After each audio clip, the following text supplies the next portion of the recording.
what I do. I just hit live, and then it says we're live, and then I just let the YouTube thing.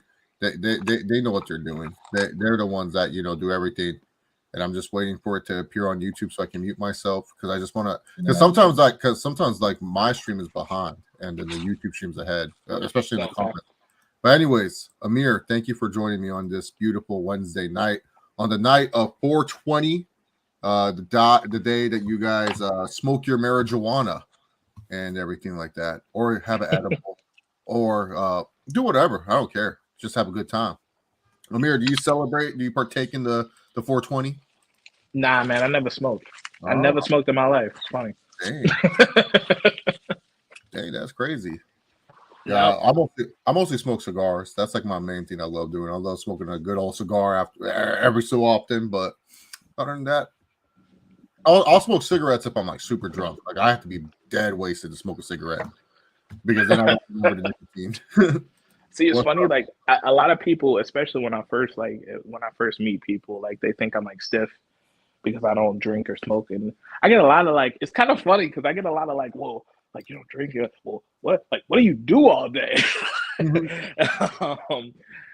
nah, man, I come from a long line of potheads and shit. So, I've always been around. I just never indulged though. It's not my thing. I never smoked. I kind of took a sip of some one time, and I was just kind of like I was like 11. And I was like, ew, this is what this is what this tastes like. And I was just like, I'm out of here. Like this is nuts. You know what it was though? Guess the drink though. Whiskey. Think black people. Hennessy. Close. They're like Hennessy's cousin. Oh, what's his cousin? I'm gonna tell you, and you're gonna be like, I should have known that. The Patron. Oh, yeah. I should have thought. Yeah, because when you said Hennessy's cousin, I'm like, what, vodka? Yeah, no, Patron. Tequila. That's a good answer too, though. Like, vodka's a good answer. Tequila's tough, though, man. Tequila is tough. Yeah, no, I took like a little. I took a little sip of that and was like, yo, y'all are nuts. Oh my God. This is what adults are into. This is what I gotta look forward to. Oh man. Brandon Hernandez said he smoked once and he kept coughing up a storm. That's like the worst part when you first smoke, and then like because you have to hold it in the lungs for it to get the good effect. And then sometimes but you know it's a good time when you coughing. If you coughing up a storm, it's the best. In honor of 420, what is your favorite high spot of all time? Oh man, definitely Jeff Hardy when he was on top of the scaffold and then he did the swanton onto Randy Orton and stuff, and it got that banned song. We can't even play that song anymore because of what that singer did. But yeah, that's my favorite spot, high spot at least. I'm gonna go with Rob Van Dam jumping into the crowd on Bam Bam. That's a good one. Favorite Diaz brother quotes? Surprise, motherfucker. That's my favorite one. That's the only. I'm not surprised, motherfucker. That's the best one. Nick Diaz, the story where Nick Diaz is talking about his bike getting stolen is fucking hilarious too, and stuff like that. Like he has to ride his bike into the nice areas because in his area his bike will get stolen and stuff. And the media was laughing, but he was being dead serious. He was like, "No, this is not a joke." Oh, there he is on camera. Hey, I'm here. Look at that. I told you I got you this time. The phone on D&D. I'm here. I'm on camera. I was prepared for this. I was waiting on you.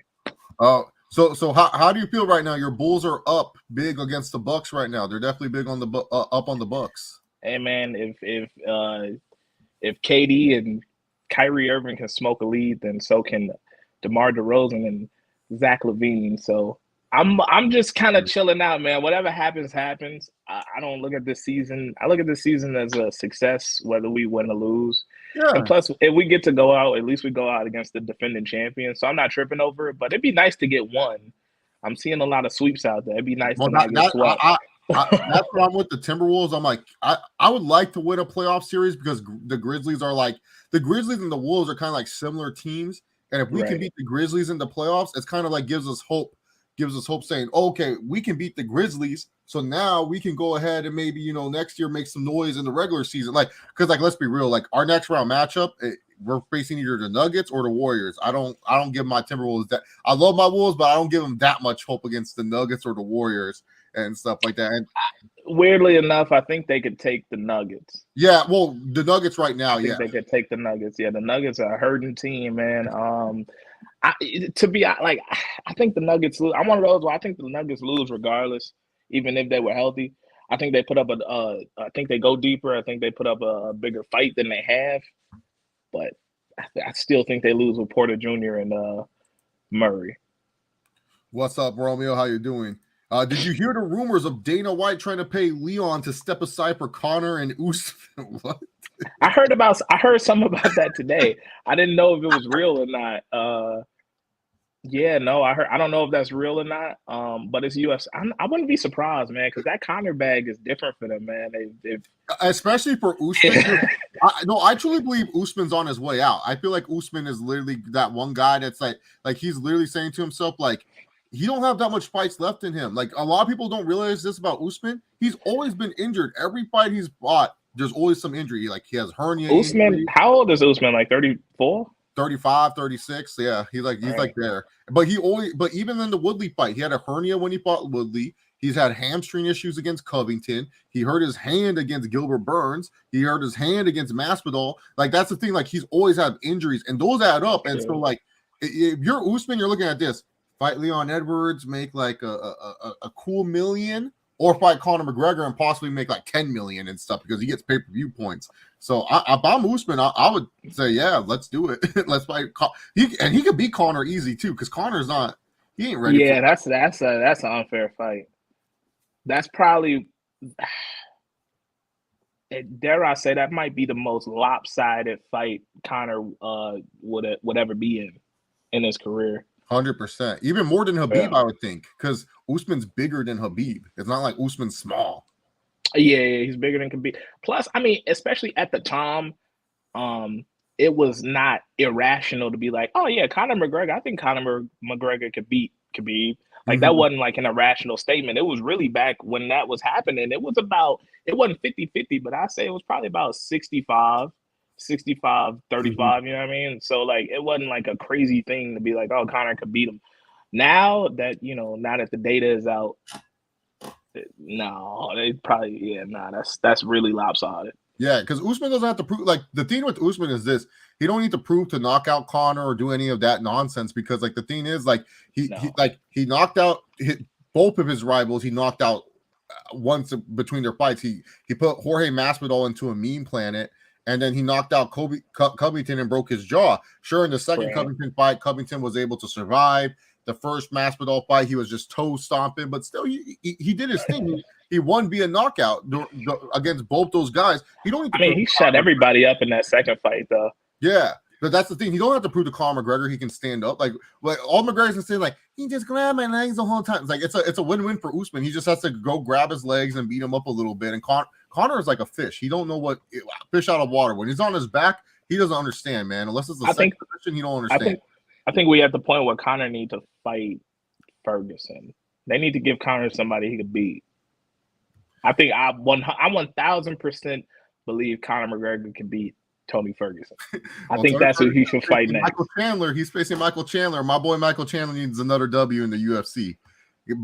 He can't go 1-3 in the UFC. If he having a rough stretch right now. He should be able to beat Tony. Everybody should be able to beat Tony Ferguson at this point. All you got to do is you're not going to knock Tony Ferguson out. You got to last. You got to go to unanimous decision, but as long as you don't get caught, you good. You at that point now where you should be able to beat him, but as long as you don't get caught, you should be fine. You have to watch the next Wonder Boy fight, so that way Diagon King can win money. Every time you watch Wonder Boy, he loses. I don't know what your problem is. And that's the thing. I don't know. Like, I know Wonder Boy is supposed to be nice. I know he's supposed to be like a talented fighter. Look at his record. Literally every fight except one fight. I saw the draw against Woodley. Mm-hmm. Every other fight I've literally watched this guy and he's lost. I don't know what it is. I know he's supposed to be good though. He's supposed to be nice. I've been catching bad. I remember one time he lost to like Anthony Pettis on the He got decline. knocked out. That was his first knockout ever. He got starched. So I don't know what it is, man. I'm gonna leave Wonder Boy alone for you guys, man. Y'all excited for Doctor Strange? Are you excited for Doctor Strange in the Multiverse of Madness?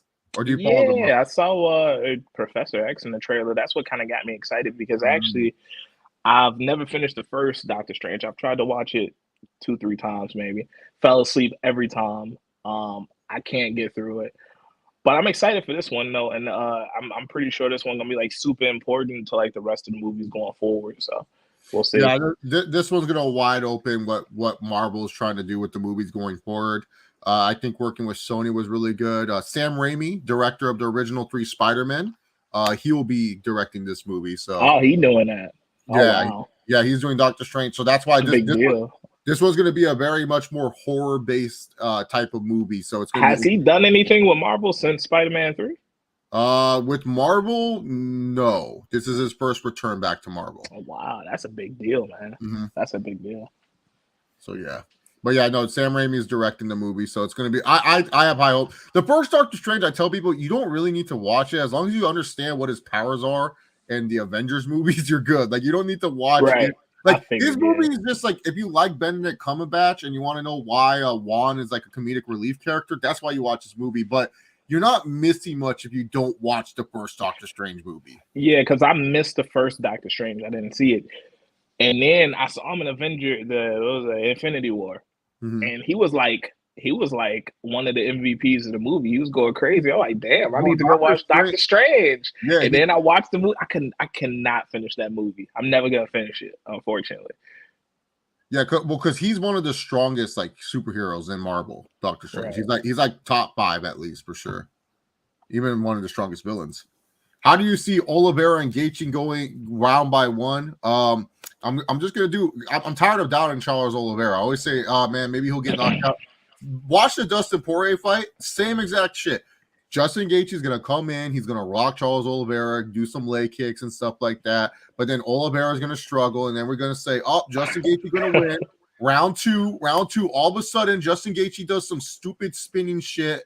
And then Charles takes him down, beats him up a little bit. And then round 3, rear naked choke. And then later on, everyone's like, who's going to stop this guy? He's so good and stuff like that. And then Conor McGregor somehow stops him in like the first round when no one else could.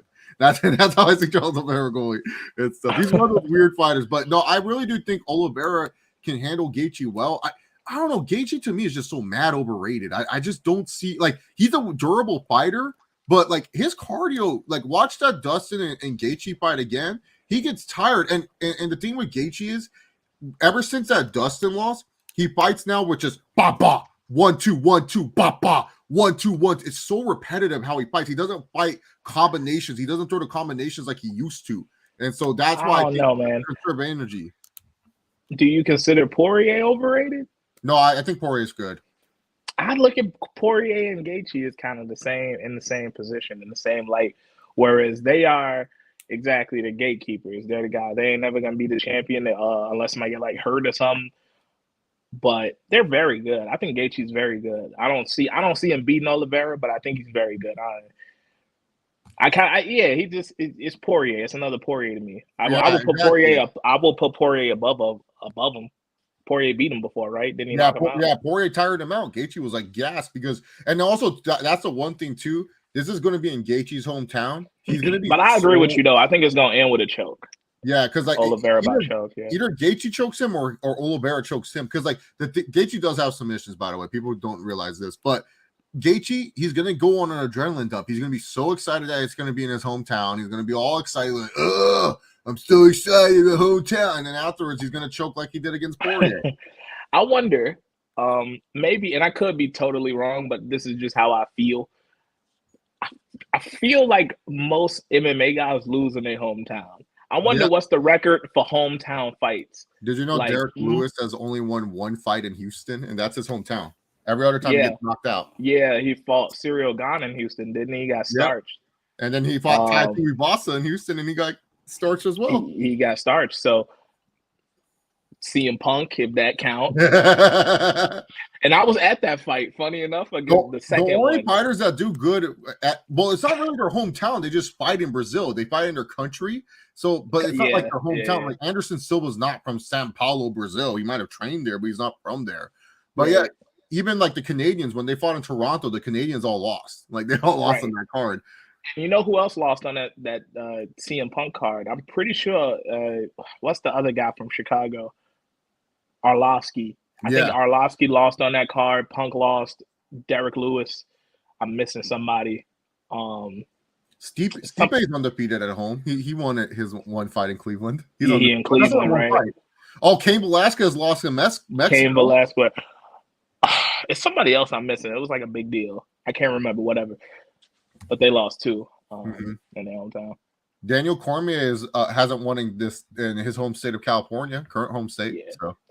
Yeah, I wonder if some MMA nerd got a record, like a record of that, of like win-loss records at home. Ameer, there's someone that has like literally an index of how good James Harden plays with certain cities with strip clubs. So I'm pretty sure someone has the losses in MMA hometown. Does he play better or worse when this? Oh, he plays better the better the strip club is. If the strip club, okay, so is he like undefeated in Atlanta? Yeah, Atlanta, Miami. So the thing is that people are saying he's playing poor this series. It's because the two teams, they don't have good strip clubs. Because Philadelphia's strip club index is not that high. Right? So the next series against Miami and Atlanta, we're going to see MVP James Harden because the strip clubs are going to be nice in Miami. Now I'm gonna be like hell bent paying attention to these games now. Yeah, I mean, like James Harden just started averaging 35 out of nowhere. Yeah, James Harden really is making sure that Boston and Milwaukee don't make it to the Eastern Conference Finals because there's no good strip club. So if he end up going against Milwaukee, they getting swept. That's pretty much. They're probably going to win one game because the strip clubs are bad. But if they go get Chicago, they could cut it. Yeah, so it's a 3-hour drive. Yeah. Do you think Patrick Mahomes is as good as the NFL wants him to be? Yes. I think the one thing with Mahomes is just that like sometimes he forces throws. That's my only complaint about him. But other than that, like he makes the right reads. This is Mahomes. He sees the right read. He's like, oh, okay, I see the guy underneath, but I see this home run ball, and I'm just gonna trust that the guy's gonna go for the home run. Yeah. And so that's his only issue. Other than that, he's very smart. He can improvise on a lot of plays. He's deceptively fast. Like you would think Mahomes is like this slow ass quarterback, and then he turns the corner, goes zip, and he's like super fast. He's pretty quick. What year is this Mahomes? What is this, year 4 or 5? So year 1 he sat, year 2 he started and won MVP. Year 3 he lost in the Super Bowl. Year 4, so yeah, year 5. He don't have a championship yet? Yeah, he did. He won the Super Bowl year 3. Year 3, right? Who did they beat? I'm drawing a blank. The San Francisco 49ers. San Francisco. That was a boring ass Super Bowl. They came back at the end, right? Mm-hmm. Mahomes came back. Okay, so that was the one right before the world shut down. Mm-hmm. Okay, that was that one. Yeah. I mean, come on, 2 Super Bowl appearances, MVP, a couple MVPs. His trajectory is crazy, and he's not done. But I mean, we got a long ways to go with Patrick Mahomes. As long as he don't get hurt, if y'all thought Brady was bad, if y'all thought Brady was annoying, I see Mahomes like Aaron Rodgers. Like he puts up stats, but he only has that one ring, and then we don't talk. You think he don't win another one? No, the AFC's tough, man. He has to go against the Bills, the Chargers, the Steelers, the Ravens, and all these other teams. Like the AFC is like going to kill each other. So that's the thing. Like the Ravens, I think are good still with Lamar. The Bengals are going to be a good team next year too. I never count out the Steelers because Mike Tomlin is just a good head coach. They always gonna be in the mix, but they're not gonna win because the talent ain't gonna be there. Yeah, the Buffalo Bills are good. Their whole division got better because the Broncos picked up Russell Wilson. The Chargers have their young quarterback in Justin Herbert, and then the Raiders are a good team too because they got Devontae Adams and they signed Chandler Jones. Right. So to me, it's gonna be interesting. And then the Colts, like people are sleeping on the Colts, but I think the Colts are a good football team. Matt Ryan's not a bad. I don't know why people treat Matt Ryan like he's ass. Like Matt Ryan's a good quarterback. Like I'm not saying like, oh, he's like top. Like Matt Ryan was the MVP not too long ago. Like let's not forget that Matt Ryan won an MVP about 4 years ago. It was really not that long ago. Yeah, so that's what I'm saying. Like Matt Ryan can still ball, and you put him on a Colts team that's already like proved. So that's why I feel like Patrick Mahomes, like the NFC, like if you're a young quarterback. Oh, and let's not forget Deshaun Watson to the Browns. Deshaun Watson's now going to be on a team that actually knows what they're doing and not on the Texans. So, see, but football, and this is why I say I think he's going to win more because the league, that's a league low key. The NFL don't get enough credit of how like fast their league moves. Oh, like true. whoever was like the top running back 3 years ago is probably not on a team right now. Like dead ass, right? Like this league moves quick. Todd Gurley's not even on the team. Todd Gurley is not, and I was thinking of somebody. I couldn't think. Todd Gurley. That's probably what I was thinking about. He's not on the team right now. You know what I mean? Saquon Barkley was like the hype of the world a couple years ago. I ain't heard that name. You know what I mean? So who knows? Josh Allen might just fall off a cliff for no. It happens. Alex Smith was great for a second. You know what I mean? Like. People come, people go in the NFL. Baker Mayfield, I've seen Baker Mayfield on 100 commercials, and now Deshaun Watson is stepping in. Look at Cam Newton. Cam Newton was like in every commercial, and now this guy is like Cam Newton. Cam Newton is still quiet. Like if Cam Newton was my backup quarterback, I'd be like ecstatic. You know what I mean? Connor would rock Usman's shit. You're crazy, CPZ. Usman a better striker than Habib and hit way harder. Yeah, Habib was never really like the greatest striker. I don't think Connor is interested in layups, just money fights. He should be interested in layups, though. I feel like he should be. But a layup is a money fight at this point. No matter what Connor does, it's going to draw at this point. I want to see Dustin and Chandler fight each other. Me too. That's like CTE ready to happen, man. I can't wait for that. Chandler don't want to see Poirier. Get ready, Chase. The problem child is about to KO Bisping. Bisping's not going to fight him, dude. He has one eye. Bisping said Jake should fight Silva. Keep Bisping away from Jake Paul, please. Say somebody, because I see Michael Bisping on my timeline talking a lot. Somebody please, the dude, don't sanction that. Don't do that. That was bad for Bisping. That's a first round KO.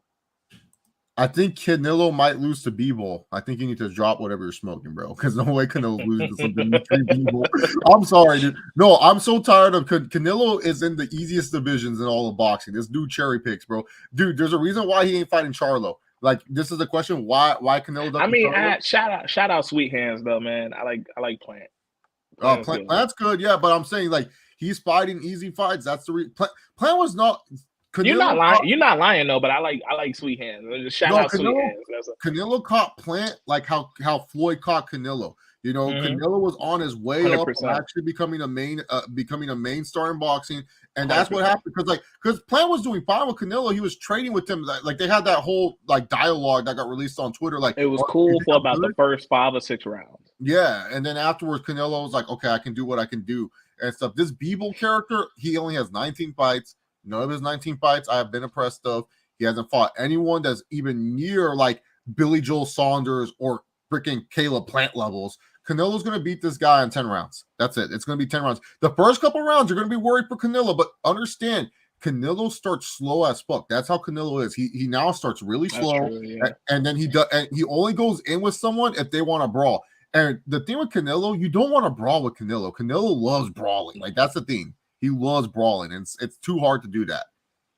And that's why he's ducking Charlo, because Charlo's one of those guys that wants to brawl with him. Because, see, a lot of people say Charlo can't beat Canelo, but Charlo is now seasoned. This is not like a Charlo that's, like, on his way up. He's seasoned. He's been in wars. He's been in fights. And the thing is, Canelo doesn't want to fight someone like that. Canelo likes taking out guys on their way up. And that's what he does. Thoughts on Ryan Garcia struggling with the tomato can? That was the most disgraceful performance I've seen from a boxer. I've never seen such a disgraceful performance. I thought it was a joke. And there's like one guy that I trusted that's in my friend group that I was all like, hey, is it true that? Because I was seeing everyone saying Ryan Garcia struggled. Nate was saying Ryan Garcia struggled. All these guys saying Ryan Garcia struggled. Right, so I said, okay, let me ask my friend because like he's a big Ryan Garcia fan. And he What said, UFC fight was on that night? I was watching UFC that night, I believe. I think it was your boy, Volkanovski. Your boy Volkanovski. I versus think I was watching Volkanovski, so I missed the Ryan Garcia fight, but he was like trending Yeah. for sucking that night. Did he win? He won, Yeah, right? he won, but he struggled. Like it was not even like an impressive performance. It was like this kid is not ready to be a primetime superstar. I understand why. That's the guy that want to fight Tank, right? Yeah, he don't want to fight him though. He says he does, but he don't want to fight him. And I wouldn't want to fight Tank after this performance. This is the Golden Boy guy. This is De La Hoya's boy, right? Yeah. Oh, he's the big. I know. Yeah. Okay. Yeah, I know who you're talking about. I know exactly. Him and Mikey Garcia kind of get confused a lot because Mikey Garcia is like the seasoned veteran. Mikey Garcia fought Errol Spence. Right. Ryan Garcia is the young kid. He's super fun. He can be super fun, blazing fast hand speed. But Ryan Garcia, he just ain't ready for it, man. He just ain't ready for it, man. So watch the What If episode before the movie. I like What If. Have you seen What If on Disney Plus yet or no? Nah, I ain't touched my Disney Plus. I haven't watched Mandalorian season 2. Boba Fett, New Proud Family, nothing. I gotta tap in on Disney Plus. Moon Knight's crazy too. Oh, it's on already. Yeah, okay. I do want to watch that. Yeah, it's on 4 episodes. If you want to wait to binge it, the final 2 episodes are in the next 2 weeks. Okay, yeah. I'm. Have you watched this Lakers show they doing on HBO? Oh, dude, I love Winning Time, baby. I'm gonna wait for that to finish. I just want to knock that out. That's one of the best shows. I think it's one of the best shows I've seen. The only annoyance is that have you watched any of it or? No, but I'm hearing great things. Okay, the only annoying part. This is not a spoiler, but Jeannie Buss is like Stephanie McMahon. Like she figured out everything before. It's so fucking annoying, dog. Like you'll see what I'm saying. You'll watch the show and be like, dude, why is Jeannie Buss always solving shit, dog? It's interesting because I'm seeing like Jerry West and like Magic Johnson are like pissed about it. No, okay, so Magic, the way they're portrayed in it. Yeah, no. But the thing with Jerry West is they're not wrong about how he acted. And he acts like this still today. So it's right. It's just that he's older, you know. So from Roman Reigns' WWE Universal reign, is there anyone of the past challengers he defeated before WrestleMania 38 on unifying both titles? Is there anyone you saw dethroning Reigns, and how would you book it? I'm going to go for how I would book it, but I thought the Demon could have beat Reigns just because he's the Demon. And then Roman Reigns had Paul Heyman write in the contract that the Demon cannot fight Roman Reigns for the title, and then Roman Reigns wins it back. But that was it. So the question is only the people that he's gone against so far? Yeah. Brock. That's about it. That's about it. But I mean, that would have been a horrible. All of those guys would have been horrible decisions. Edge, Bryan, Brock, Cesaro. What about Cena? Yeah, especially Cena. Oh my god, why you hate Cena still? I'm not a Cena guy. I don't care that he ain't been around. Are you mad that I have a spinner belt behind me? Does it? Shout out the spinner belt. The spinner belt grew on me after some years. Like I was like, that's just the belt. Like, dude, it's so beautiful. So I tell people this belt, like in person, you don't appreciate it until you look at it, and it's like so good. Even the blue universal, it looks nicer in person than it does on TV. It grew on me, but I remember like I'm like this with all belts when they get like a new one. Like I hated at first. Like I hated the spinner belt at first because I was like, oh, they went away from the undisputed joint. And then when they got the next one that The Rock had, I was like, they could have kept that. They probably should go back to the spinner belt. And then that kind of grew me. So I hate all the belts at first. You know which belt I liked at first that they showed was the new United States title because I love the design of it. It looks really good. It's just know what I don't like about it? What is it not too bulky to you? It is bulky. It looks more prestigious than the WWE title. I'm not gonna lie. Like I would be I'm not mad at the Intercontinental belt now though. That one looks like I like it. It actually looks like the thing is it looks like a champion, like a real boxing championship, and like I feel like it fits the mid-card motif. But I always tell people I actually like the stupid circle designs of the North American title and the Cruiserweight title and stuff like that. Yeah. Yes, I like those designs. They're simple. I actually like the Cruiserweight belt there. I don't know is there still the Cruiserweight division? No, Carmelo Hayes unified it. Yeah, right. Okay, so I like that belt. I just didn't like the purple. Strap. There's a purple strap. If it was black, if it was anything else, it would have been perfect. But you know what it is? Funny enough, and I'll say this, all belts are ugly across sports. The UFC belts are ugly. The boxing belts are fucking hideous. The WWE is the only place with good championship belts. Yeah, that's I'm true. on my ugly. Look at those. Look at those UFC belts are horrible. Dude, The boxing belts, I could like the boxing belts look like I made them. yeah, They're horrible. you It's just just went like to the back and you tried. people's faces stickered up. Like I'm seeing like Ali and Tyson and like I'm like, what is this? Those belts are awful, dude. They used to back in the day put the faces of the people you beat, so it's kind of weird. Like you have Shout out to when TNA got their own belt, when they stopped using the NWA belt and it was their belt. Was it just the TNA championship? Yeah, TNA championship. Yeah. I like that one. I don't mind the AEW belt. I like the design of that one. The AEW belt looks nice. I really like that one a lot. Yeah, some good. Pro wrestling has the best championship designs, and that's not even it's not close. It's not close. Thoughts on Cora Jade? I like her. I think she has great potential. That's the skateboarder, right? She's not a skateboarder. If you listen to Darby Allin, she's pretending to be a skateboarder. Who cares? No, she's a skateboarding punk character. She's from Chicago. I'm off of skateboarding and punk rock, so she's famous for like you can literally like look up CM Punk's UFC intro press conference. CM Punk even shouts her out because he's like, yeah, this girl follows me everywhere I go and stuff like that. And she asks Punk a question and stuff like that. So that's cool. She's famous for being like the CM Punk fan as a girl and stuff like that. Like you'll probably not see it, but you'll probably be like, oh yeah, I've seen a picture of her. She actually She actually used to do some YouTube back in the day. I don't know how much, but she did do something. Well, like raw reviews and shit. Like no, just talking about like comments. Okay. Yeah. Like she would do vlogs and be like, "Oh, day in the lives" and stuff like that. Like, let me meet these people. Let me look her up here. Yeah, Cora Jade. But I don't think she has her YouTube anymore. I think she did a good job scrubbing it clean, like I'm going to do. Okay, yeah, I see her at a CM Punk signing here on Google. Yeah, okay, that's cool. Yeah, no, it's really cool, dude. Like, that's dope, man. That's dope. Yeah, it's good to see wrestling fans like be productive. It's nice. She's young, like 22, 23, something like that. Chase, were you laughing at the Kevin Owens, Chad Gable, and Ezekiel lie detector test segment? How ridiculous it was. I gotta see that, man. I gotta watch Raw. I heard it was a good segment, though. It was really good. Chad Gable's great. We all know Kevin Owens can spit, and Ezekiel, Elias, whatever the fuck you want to call him, great talent. I like them all. Oliver going to clear out the division. I think he might be Islam. I don't know, man. Like, I hate Islam, but I also know that he's good. I just hate that people compare Islam to Habib. It's like, bro, he's not Habib. Habib is different. What else you gonna compare him to, though? Yeah, they do it. He doing the exact same thing. Yeah, exactly. It's like the difference, like the striking and everything. Do you think the Kid of Lions is a little green by trying hard to be sexy? It don't matter. Yeah. It doesn't matter. I mean, at the end of the day, you're just gonna remember her doing the splits anyway. So, so why kill yourself when you know what I mean? Hey. Why do fight fans shit on Mayweather saying he cherry picked, but this guy had a string of heavy hitters, Marquez, Maidana 2 times, and Cotto? I don't know why people shit on Mayweather. The Mayweather Cotto fight was, and let's not forget Sugar Shane Mosley. Mosley was still in his prime when they fought. It's just like with Mayweather, and then De La Hoya, he fought De La Hoya when De La Hoya was in his prime too. Still, I think De La Hoya was the man when he beat De La Hoya. Mm-hmm.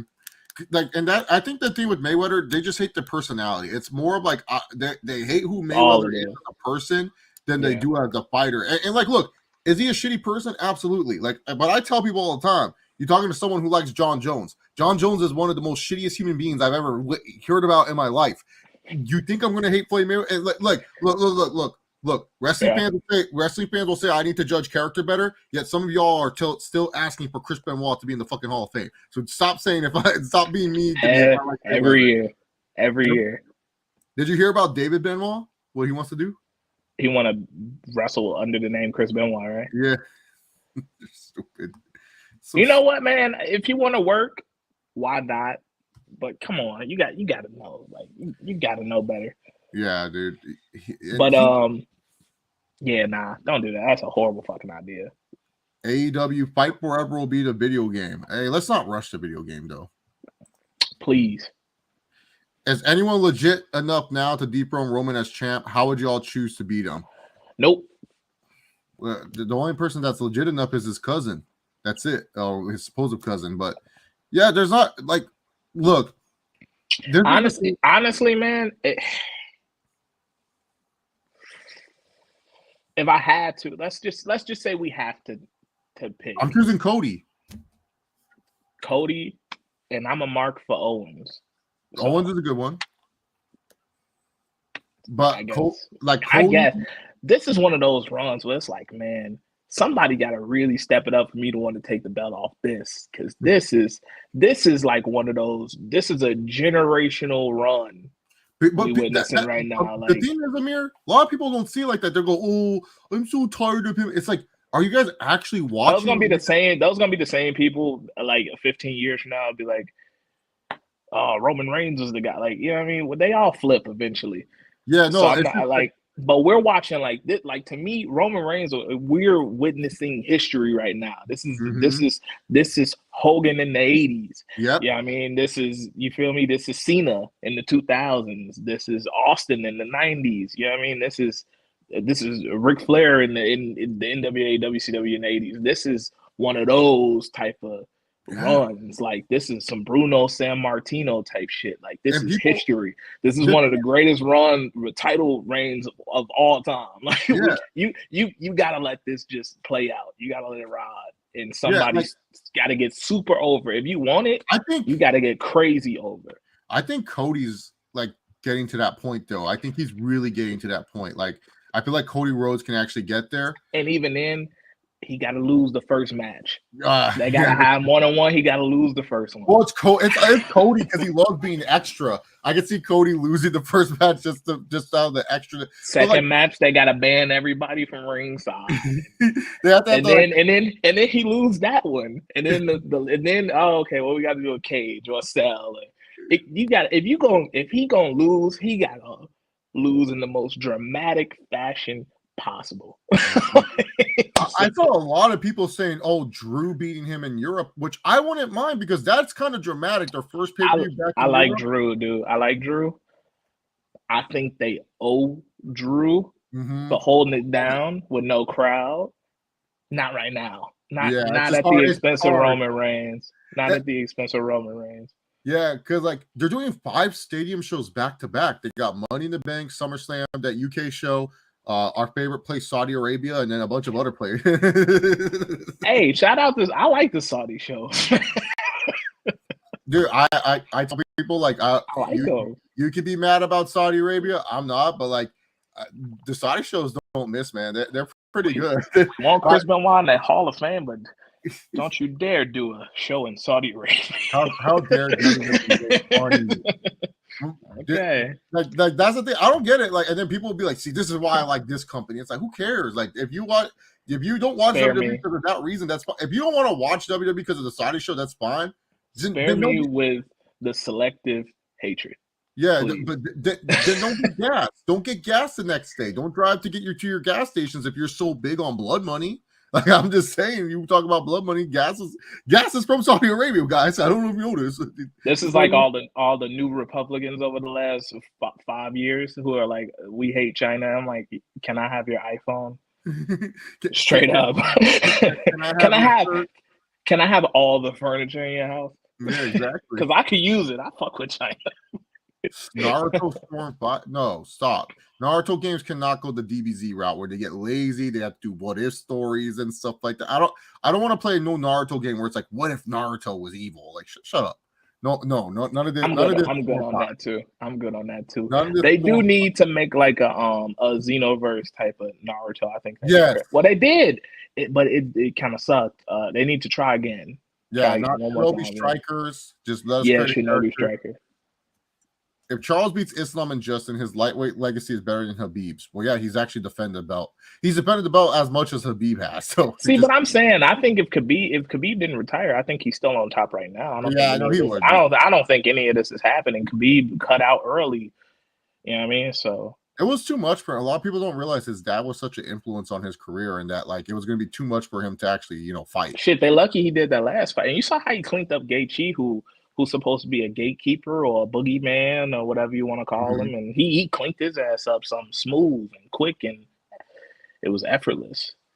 Chase, do you think Yu Hakusho is marketable enough to get a PS5 game? No, sadly, no. Yu Hakusho is just so like old school. Like it's one of those anime too. Like I feel like it does need a revamp anime so that way newer fans can like it. But it's like it's very jarring. Like it's so hard to go back at. Like unless you watch anime in that era, you can watch it. But if you're watching Yu Hakusho now, oh my god, people will be like, "Where's the animation quality? It's so trash." Like compared to like what you get nowadays in anime, where it's just the quality's insane. What does it say about Hamzat's power that Usman dropped Burns with a jab and subpar ground and pound? Well, here's the thing.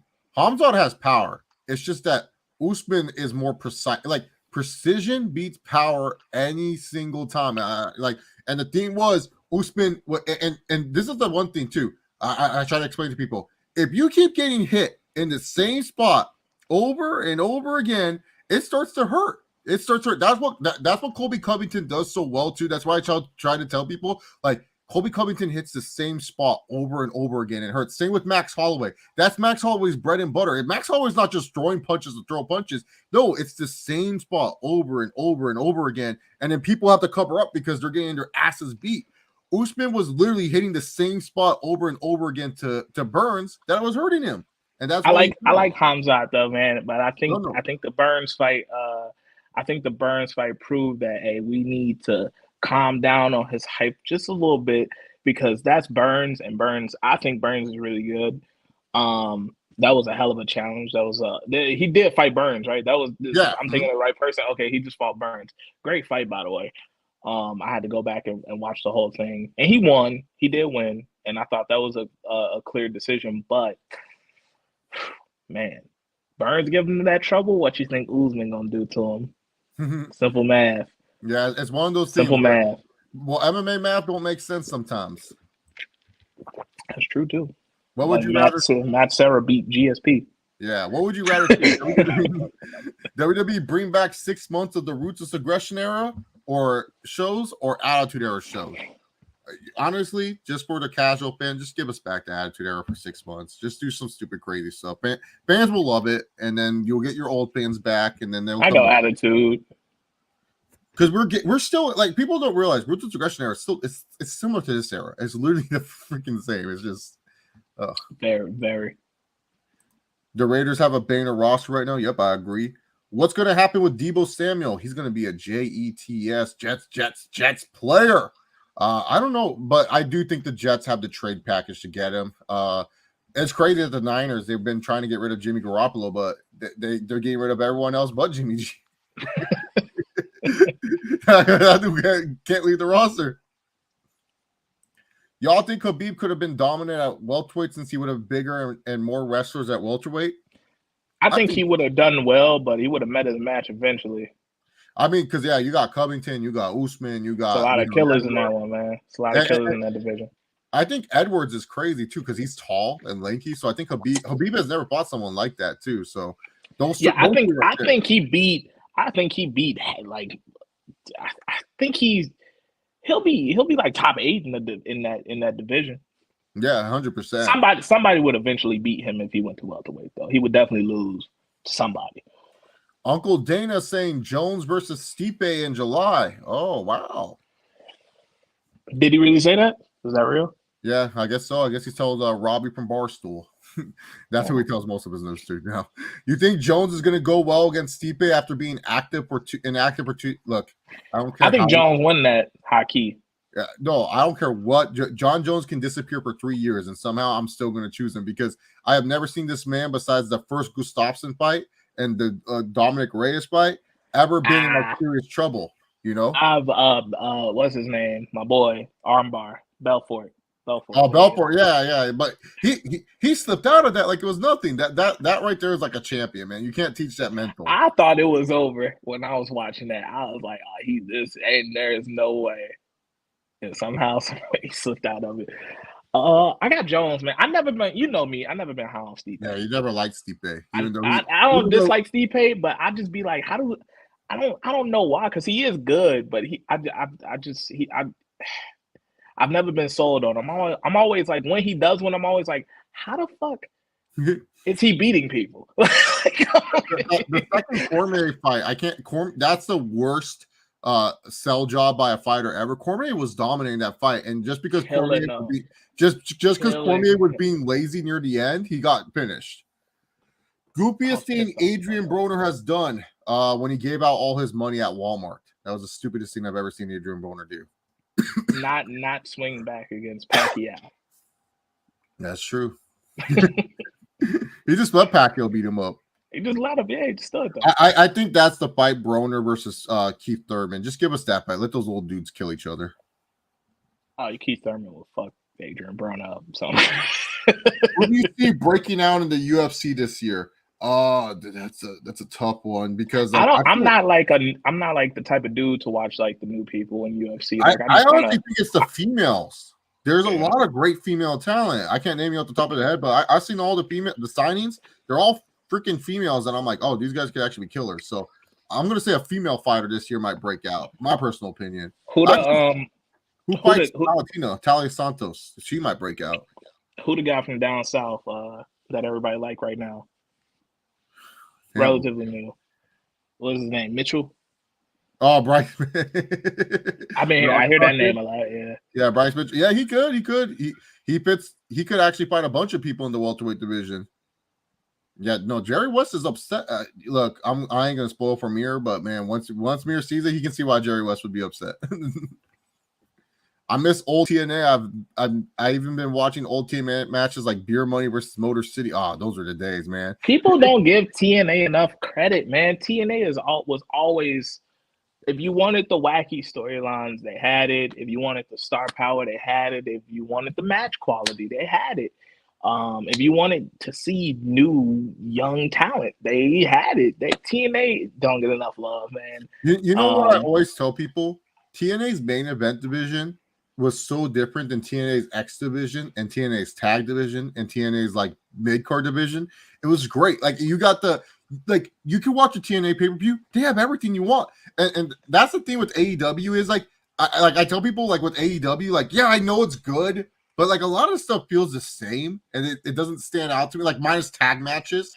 Like a lot That's what I was just about to say. I was about to say AEW really, really invest a lot of time into the tag stuff. Yeah, minus the tag matches, which like all of them are always incredible. Like I'll be like, oh wow, that match was really good. Like my favorite AEW match of all time is the Young Bucks versus Omega and Page at that Revolution pay-per-view. That match was crazy.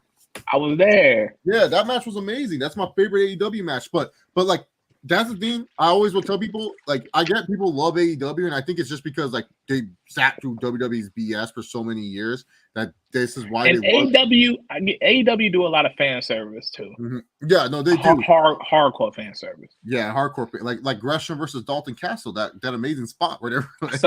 So I get why they get the love right now, but people are gonna flip on AEW eventually, even if it's good. Like that's just wrestling fans are just fucking weird, so they'll feel it. Look at Cody leaving. He took his Cody fans from AEW, and now they're WWE fans, and they're like, AEW never needed him. It's like, what? We changed our mind on Cody now. He getting cheered. And I'm one of those guys. I'm like a believer that the people who watch AEW also watch. I don't think this. I don't buy these people watch AEW and that's it. It's like I don't buy that. But he's getting cheered. So I don't know. Well, because like even the people that like say like I don't watch the Fed, they know more about the Fed stuff than people who watch the Fed. It's like what you don't watch it, but you commented so much about it. If you don't watch, I'm a guy that watch. Like I will catch a Raw or a SmackDown on Hulu. I make sure I catch the pay-per-views. AEW, I make sure I catch a couple weekly episodes and the pay-per-views. And I'm pretty much caught up on everything. You don't have to watch everything to be caught up in wrestling. It don't take that much. I just don't buy that. Because it's not enough people watching AEW. You know what I mean? For it to be a separate fan base, because there's not that many wrestling fans left. In general, I tell people all the time. This is what I feel like with AEW's ratings. 850,000 people are actually recurring people who are watching AEW, and then the rest of the ratings are like either newer fans or people that are like, because I tell people I wish I could see like how many households stay retained to AEW, because I'll be honest, I don't think like, I think AEW doesn't retain new viewers. I think AEW keeps its same base, and then sometimes new viewers just kind of check it out. And then, like, if there's nothing of interest, they're like, okay, we're done, you know? Like, and stop blaming the wrestlers if the reason why, like, people are not, like, I hate people saying, oh, I guess the game changer, this wrestler's not doing, it's not the wrestler's fault. It's the promoter's fault for not promoting the wrestlers in the right way and stuff. Like, look, I saw CM Punk versus Goldust. No offense to Goldust, but what kind of WWE 2K universe match is this, bro? Like a Goldust? See, CM Punk is like literally your number one contender to the world title. He fighting fucking Goldust? What the hell is this? I'm sorry. It's a TV match. Yeah, it's like I don't care, dude. I didn't get. Was it competitive though? Yeah, it went 22 minutes. It went 22 minutes. It wasn't like CM Punk just grabbed him, GTS'd him, and went. Like, that's what I'm saying. The game was on legend difficulty. Yeah. Goldust was on legendary difficulty. That's what I try to tell people. Like, TNA, there would be none of this bullshit. Goldust. Okay, because I'm like, because people like, that's always been wrestling on TV. Like, you get the world champ or the number one contender, whether they go against somebody kind of random, but they usually start them, and it's a 5 to 10 minute match. But 22 minutes of Goldust versus CM Punk, that's unacceptable. That's what I'm saying. Yeah, no, because I literally was watching the Celtics. So I had the Celtics game on one computer screen, AEW on the other, and I was like listening to the thing. I was like, "This is still going," and I was like, "Oh my goodness!" Like, Kyrie Irving's getting a fast break right now, bro. Come on. It's like, oh, that's not good, man. But that's what I'm trying to say with AEW. It's like one of those things where it's like I don't blame CM Punk. I don't blame Bryan Danielson. I don't blame any of those guys. They just going out there doing what they want to do. But the thing is, I blame the promoters, and I'm not saying just Tony Khan, like whoever else is like helping like make the show. I blame those guys because they don't do a good job, at least in my opinion, of making me saying, or like even my friends saying, "Oh, let me go watch a CM Punk." Like, why would you want to sit there and watch CM Punk like wrestle Goldust for 22 minutes? Like, who's asking for this? Like I understand FTR versus the Young Bucks in the main event. I expect that to go 30 minutes. I, as a fan, would say, "Oh yeah, that should go 30 minutes. That's going to be a banger of a match." But see, I'm not against it. I'm a guy, man. I'm not against shorter matches either. I am all for short matches. Get to the point. Do what you got to do. Get to the point and out. Yeah, exactly. Like Wardlow, for example. Sometimes they'll give Wardlow like 8 minutes and he's just doing the same powerbomb over and over again. And I'm like, you do realize that will hurt him down the line when you keep doing these stupid powerbombs over and over again. And for the record, holding 800,000 or 850,000 people a week is not a bad thing. No, it's not a bad thing. Especially for the record, just for the record, because I don't want people being like, oh, haters. Like 850,000, the AEW will never go off the air if they can keep 850,000 people a week. 850,000 is a fucking fantastic number in today's, and especially because TV today. And especially because they hit their demographic really high too. So like a good amount of the people watching, they're reaching the people they need to reach, and then some. 850,000 a week, that's going to keep you on cable television. Yeah. No, I was saying like that's probably like the actual core rate. And on a Wednesday night, and then you could go on Friday nights and drop 500, 600. Now anything under 500 is like, okay, you in trouble. I think that's 500 is like the bottom line, yeah. Like if you go under now, Rampage start going under 500, that's where it's like, okay, this is alarming. 500 and up, you probably never gonna get canceled. And especially on the time zone, they're like at a shitty time slot. Like it's not even a strong time slot. It's a Friday night. I'm surprised SmackDown. I'm surprised they want to do Fridays. Like that's horrible. They're on Fox. They're on Fox. It's different. So they're on more cable. They're on more channels and everything like that. While like AEW's on TNT and it's at 11 p.m. Eastern time. So it's like, 10 p.m. Eastern time. So it's super late. Like by that point, people are out and about, getting home from dinner or something like that, or going out to go party and stuff. So like that's the thing. Like SmackDown is different. It like starts at 5 and it ends at 7 my time. But so. I could bet you money if they, let's figuratively speaking, let's say if they get Rampage to 700 and at Friday night. 700. That's 10. That's 9 my time. That's Mm-hmm. 10 on the East. If they could get to 700, I guarantee you they'll add an extra hour to Rampage. That's Oh how yeah, good that number would be. A yeah, Friday night, you could bring 700 people into our network in the middle of the night, get an extra hour. yeah, exactly. No, I agree, especially because and I always tell people with wrestling, a lot of people don't understand this. Everyone's like, why doesn't Raw get rid of the third hour? Here's the thing: it's because the networks don't want to get rid of the third hour. They're making money off it. That's all it is. Yeah, USA is literally showing freaking Chicago PD reruns and Law and Order and stuff like that. That makes them money. Imagine live TV. That makes them even more money. Do you think Vince McMahon want to sit there and do an extra hour of television? Do you know how hard that is? Do people really understand how hard television is? Do people understand how hard writing stories are? And then it's like that. Why do you think the fucking matches are so long on Raw now? Matches like that, like they have at least 2 30-minute matches now a week on Raw. Like it's hard, dude. It's too much. But yeah, no, TNA was perfect. Like they did their thing, and it's just bad booking by TNA. Once they made Magnus world champion, that's when you knew it was over. That was when I stopped watching. That's what I'm saying. That's when you knew it was over. That's funny you said that. That's literally I stopped watching TNA when he won the belt. Kevin Owens was underrated as a face. Should have given him a title run with IC or US title. You know what's crazy? I don't think he's held a single title since the Universal. Somebody brought that up that he ain't had a belt in 5 years. So that would have been he had a little thing where he was US champion. Yeah. And he was doing like that was like the worst shit he ever did in WWE. Him and AJ had like the most forgettable matches I've ever like. I forgot they were feuding.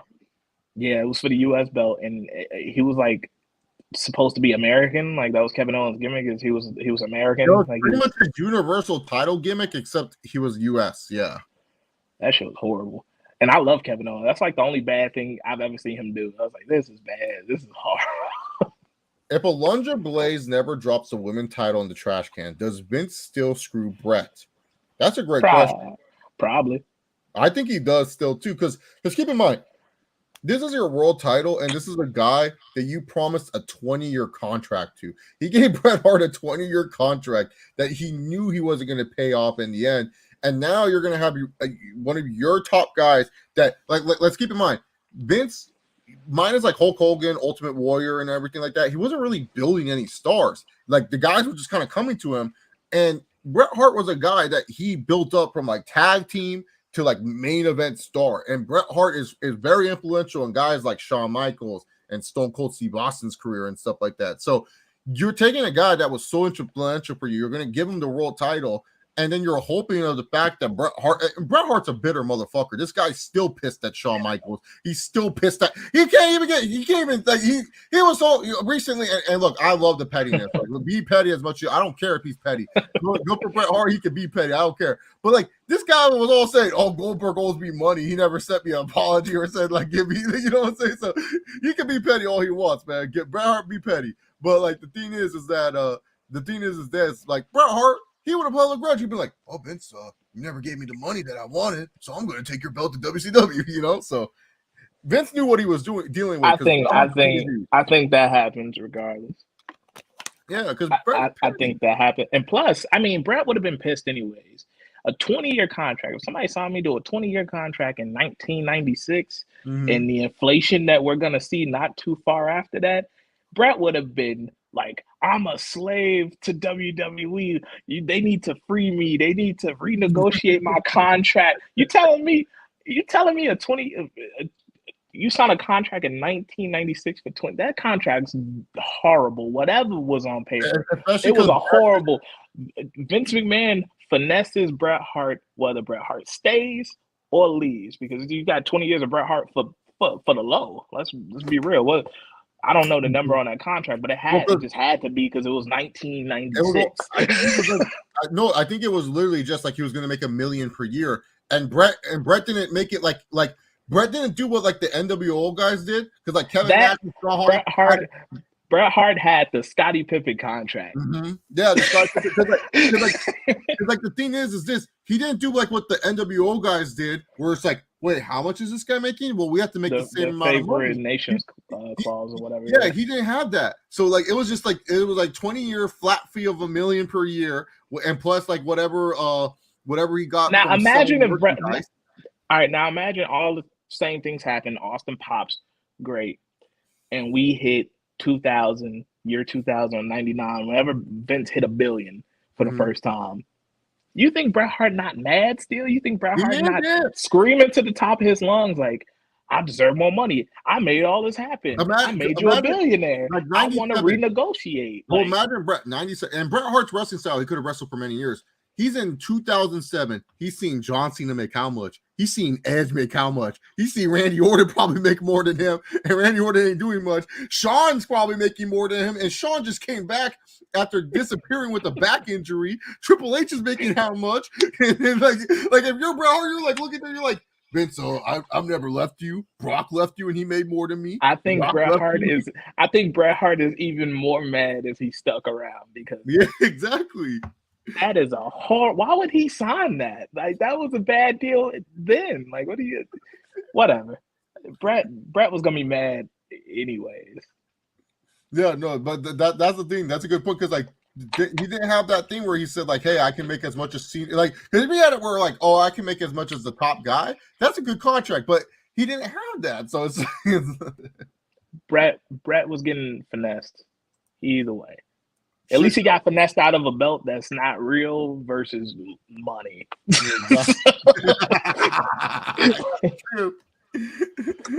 Should Cody bring back an old title belt if he wins the world title? It fits Cody's character, but the problem is WWE's marketing is like very like here's the thing.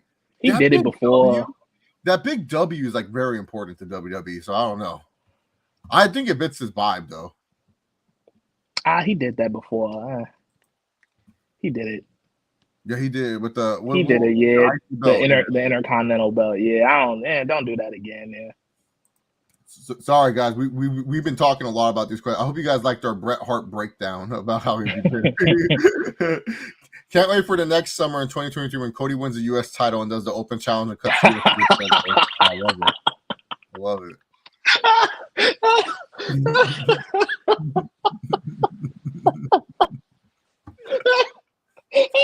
That's what's gonna happen too. Yeah, you gonna wear the same stuff and you'll be like, my dad thought this would never happen. But the American dream is not just holding this belt, it's for everyone. Funny. So please come out and prove yourself. And the matches are gonna be fire. Right in the middle of the card. Hour 2. Favorite championship design.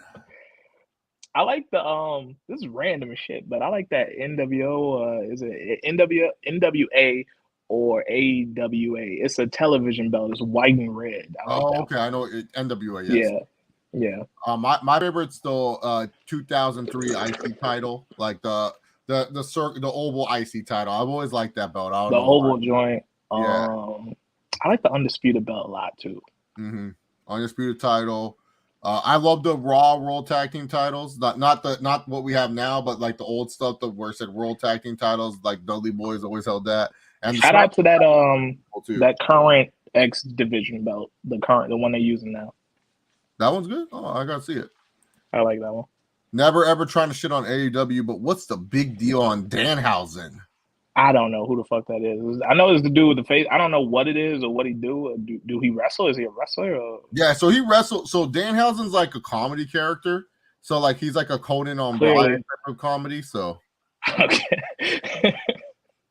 Okay. Yeah, he's like he's very marketable. I'll say that. He knows how to connect with the fan. Like I'll say this, CPZ, watch his interview with Chris Van Vliet because that's the one where he doesn't do it in character. And then you kind of will understand where he's coming from. So I don't really knock him on it because he really took a huge chance of like changing up everything about what he knows as a wrestler. And I might check that out. Might check that out. Yeah, that's the best interview. But if you want a shorter version of it, I think it's like Conan Needs a Friend, and it's like Donovan because his real name's Donovan. So like those are like the quick. That's like the quick version. But the CBB one, he goes into detail about what Danhausen's really about and why he does it and everything like that. And it's like, I'm kind of curious. I might tap in on that. Yeah, Honestly, I can't hate the guy, but yeah, the Danhausen character, not really for me either. Like, I ain't gonna lie, like him, he can wrestle, but like as Danhausen, he don't wrestle like because like he actually used to wrestle. Like him and Johnny Gargano had like a banger of a match and stuff like that. Like he can wrestle, but like it's like Orange Cassidy. It's like he would rather be a fun character than being a wrestler. Because Orange Cassidy can actually wrestle, but he chooses to be a character, which is fine. Gimmick idea: a wrestler who's a YouTuber and reviews their own matches. Hey man, that's what I'm going to pitch to NXT 2.0 when I get there. So stop. When I get there, that's going to be my gimmick. Actually, it's actually not a bad idea. Oh yeah, you can parody the people on the internet. That actually be funny. But it'll only work on NXT though. That should be horrible. Yeah, no, that's what I'm saying. That for 2.0, and then people will be pissed, be like, "Oh man, I really liked when I'll have like a different name. I really liked when Chris Wyatt was reviewing himself on YouTube on NXT. Why is he doing that on the main roster? And then on the main roster, they're gonna be pissed when I'm like a manager for Gable Steveson, and I'm gonna be like, "Fuck yeah, dude! You trying to get this man Gable Steveson? That's money. That's money. Yeah, exactly. That's money. No, give me. Look. I just want to say I wrestled. I don't give a fuck how I make it to WWE. If Vince tells me, Chance, yes, sir. Sorry, I don't see you as a wrestler. Oh man, that's okay. But I can see you on the commentary team or as an announcer or Gable Steveson can't talk. Yeah, I know that, Vince. You want me to be his manager? Yeah, be his manager. Perfect. I'll be Gable Steveson manager. Yeah, that's the one thing Gable Steveson needs. I'm about to say if he does have a manager, whoever gets that spot, they should give it to somebody fresh.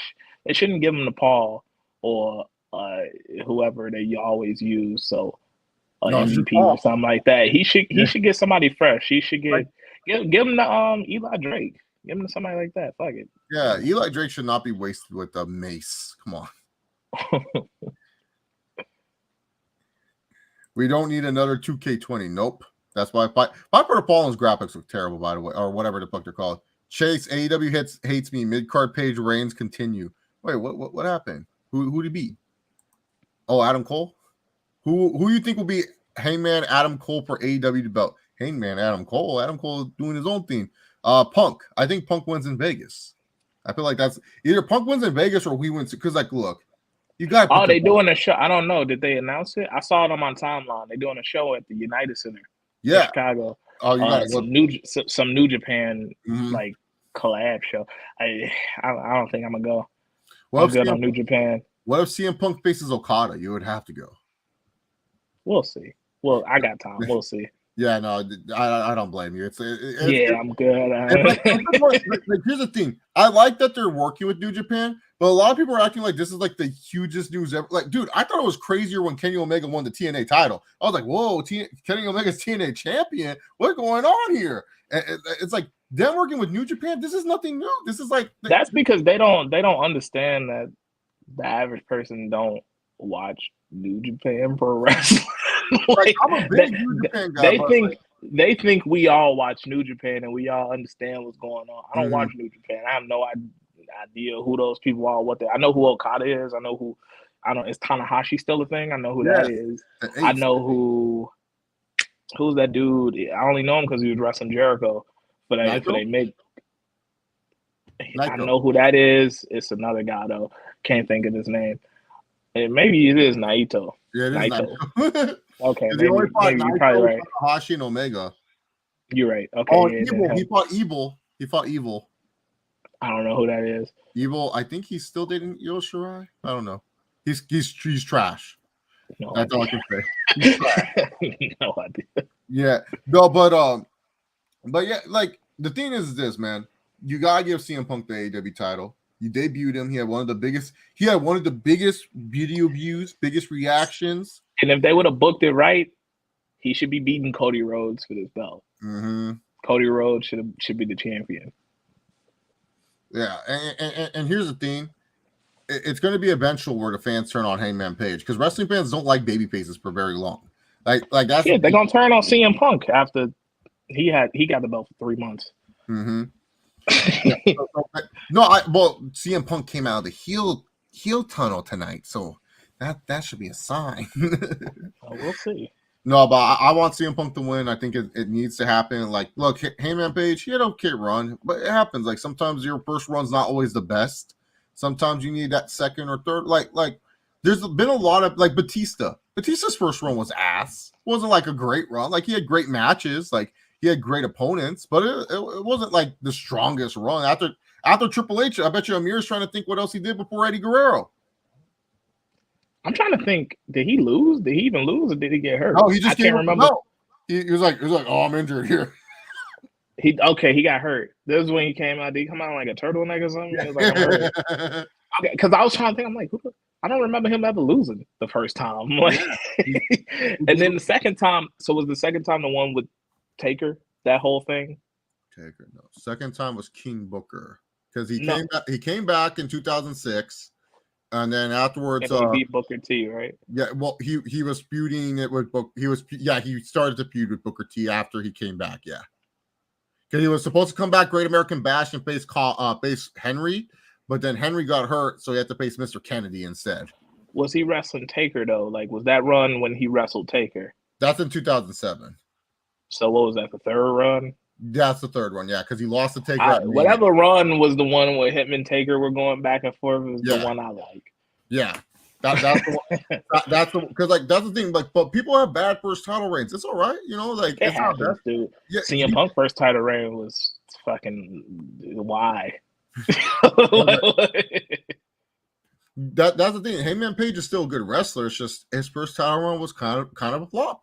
It's okay. Yeah. It's not saying, oh, Heyman's bad. Like, y'all need to stop overthinking what we say. We say Heyman Taylor Reigns' first run was bad.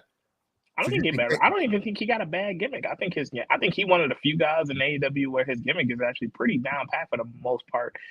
His problem to me is that he just don't have that thing. You know what I mean? And we all know what that thing is, but it's just that thing. And some people have it, some people don't. You know what's funny? He had it when he wasn't champion. When he wasn't champion, he was getting the huge pops. Everyone was like super happy for him. Then when he won, it was kind of like, okay. When he won, the pop was crazy. Yeah. But I think it was more, at least for me, it was just like, thank God it's off Kenny Omega. Type of thing. Take that mother. We were talking about that too. Like, that dude needs to lose the belt ASAP. Nah, for real. Shit, I mean, I only like Jericho's run so far. Honestly, I think AEW's biggest flaw so far is the main event scene.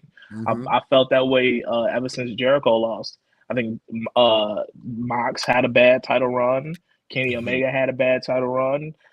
Adam Page had a bad. Now, if you want to rank them however you want to rank them.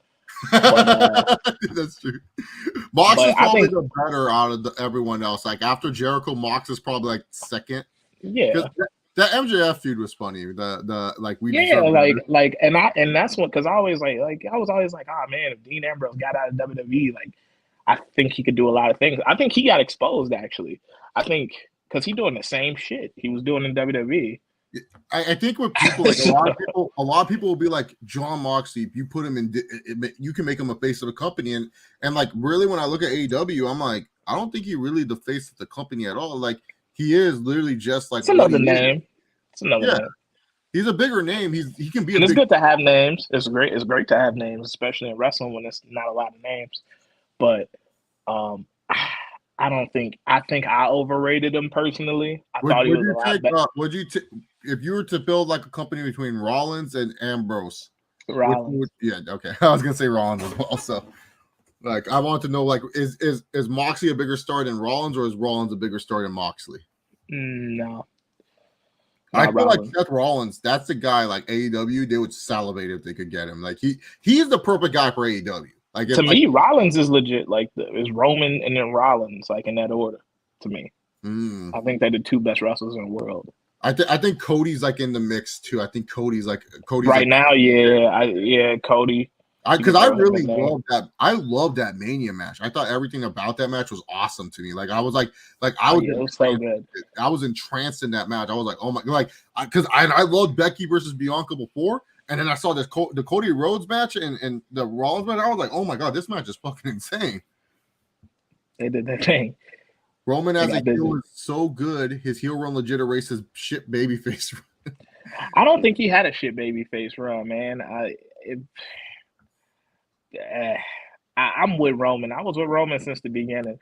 For a Me too. second, he was shitty because he was clearly being scripted to be a certain way. Mm-hmm. And once the crowd started to eat him up, the WWE did the right thing, which I will give them credit for, and they pulled back on that and started letting him be himself more. But it was already too late, and people Yep. kept booing him anyways, even though he wasn't corny anymore. It was like, and plus that stretch. Think of that stretch, Chase. That is we talking 2 to 3 months of corny. And then they pulled back like they were supposed Mm-hmm. to, let him be himself, but it was too late. People had turned, yada yada yada. Now he turns heel and everybody want to jump on the bandwagon. Jagan King, we told you when he turned heel. You were hating on him before. You're not invited to this party. Yeah, You gotta exactly. stand No, out. You gotta no, stand outside. You because gotta you stand remember, outside the club. Amir, remember how much I was like such a big Roman fan, and I would just get so pissed at, like, look, I was wrong. Yeah, maybe he did need the heel turn. I was saying there was no point in turning him heel because everyone's gonna love him once he becomes a heel, and that's the thing. Like, that's what people were not understanding. And But I think he's been on top so long now as a yeah, heel that they starting to turn on him again. So it's exactly. working. Yeah, it's working now. You hate him. It's perfect. Because people are hating him again now. So I think it's just like with Roman Reigns, it's like just like people just like always will say that he's mid and like look, I don't know how you think Roman Reigns is a mid-level wrestler. Like y'all watching Kenny Omega, like look, Kenny Omega matches, you can fast forward to the last 5 minutes. They're the same match, and then later on it goes to the here comes the rise of the Terminator, V trigger. What it is? It's like so boring. It's like so it is what it is. But like the thing with Roman Reigns matches, like dog, call me when Kenny Omega can grab a tag team wrestler like the Usos and put on a fucking almost close to 5-star match with the Usos with Jey Uso, one of the most random, like you can't tell them apart. Uso individually, yeah, he had 5 bangers with them individually. exactly. Like he had close to 2 5-star matches with Jey Uso back to back, and he shout out that Hell in a Cell match was man, dramatic as shit. great. I Roman loved was it. crying. He was like, "I don't want to do this." So, I remember I was watching, and it was that pay-per-view where Adam Cole and Daniel Bryan pulled up, and I had company, and she came in, and I'm like watching a pay-per-view and shit, and she was kind of getting into it, and I remember that Kenny Omega came out, and he had the belt, and the manager and shit. She was like, "Wait, so he's the champion? He the champion? Like, really? Like, you know what I mean? Like, it kind of." She was just like, "Well, what about the other dude?" She was talking about fucking Christian. She was like, I was like, she was like, well, the other dude's in like better shape. Like he don't look stupid. So he should be. I was like, Christian, like damn near 50. Like that's sad. it could be a Daniel Bryan Mania 30 pop if Cody beats Roman if they tell the story right. I believe so too. I'm kind of on Drew. I think he's good, but overrated. He should never be main face of a company. He's a good, like Roman said, he's a good number 2. I think in a world without Roman Reigns, I think that's an easy face. I think that's an easy decision. Drew McIntyre as a face. If Roman Reigns not around, that'd be my pick probably.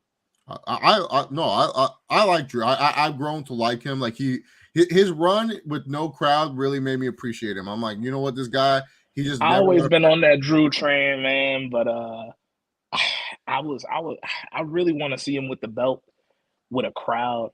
But I understand what's at stake right now. Mm-hmm. We have to protect Roman Reigns at all costs. So. I don't know why they don't give him the IC title. Why the fuck is it on Ricochet? like give it to Drew. Well, I mean, are they gonna split the belts again, or is this the thing? Is it just unified? Is it just one thing? Dude, they keep like the reports keep changing every week. Like, oh yeah, the belts are gonna be split. No, they're not. The Roman's gonna be champion. Like, we don't know. Honestly, it's like. Do you think they know? As in WWE, do you even think they know, or they just doing shit? I think they think about it and they go like, do we split? Because like, here's the thing. Do you want to pin him? That's the real question. Do you want to pin him?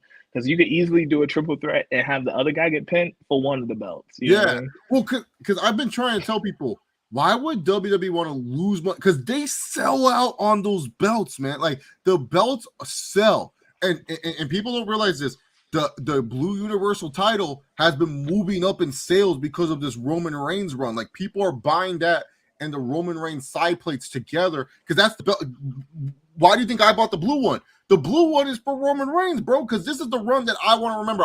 When I look at that blue belt, I'm gonna be like, yeah, man, Roman Reigns had like a legendary run with that belt, not with the WWE title. And so you're gonna tell WWE, and they still sell good on the stupid red Universal title belt. So you're gonna tell WWE, let's get rid of one of the belts that's on TV still. No, because that's a belt they can sell, but they're not gonna get rid of the WWE title because the WWE title is like the most neutral title to give to sports teams and everything like that.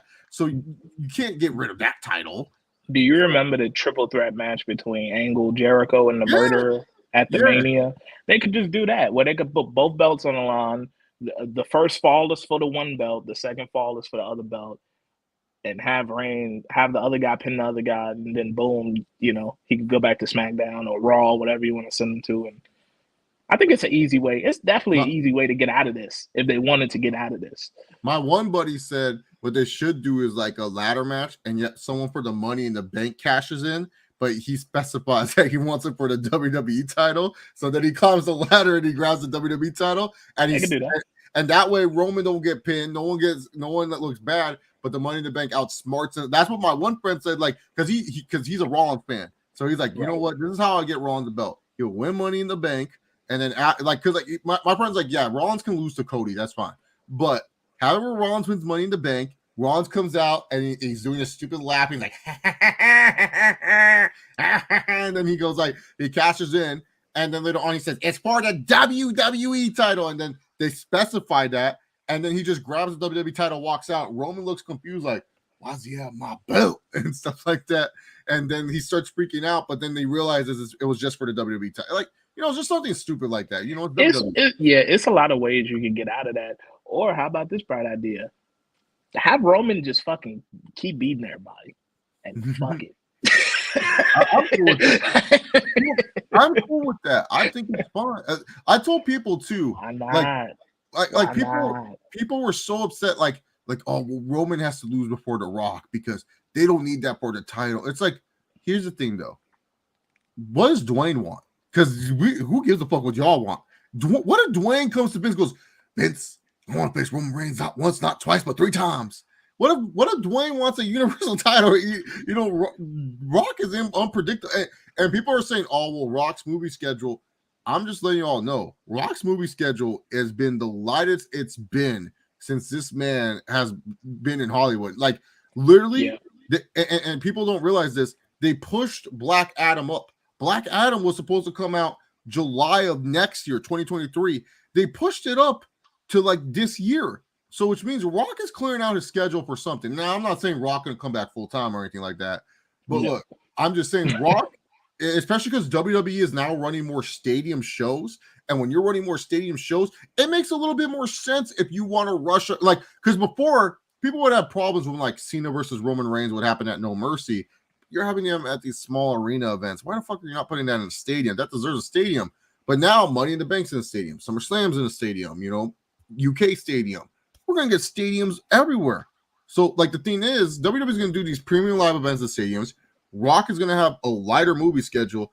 I wouldn't be surprised if they try to squeeze out Rock and Roman. Like, anything's possible in WWE. That's why I try to tell people. Like, y'all were trying to tell me Cody Rhodes wasn't coming back and he wanted to go book Ring of Honor. And now he's back and he's like, you know how much Cody Rhodes returned? So you know that Downstate song that he had?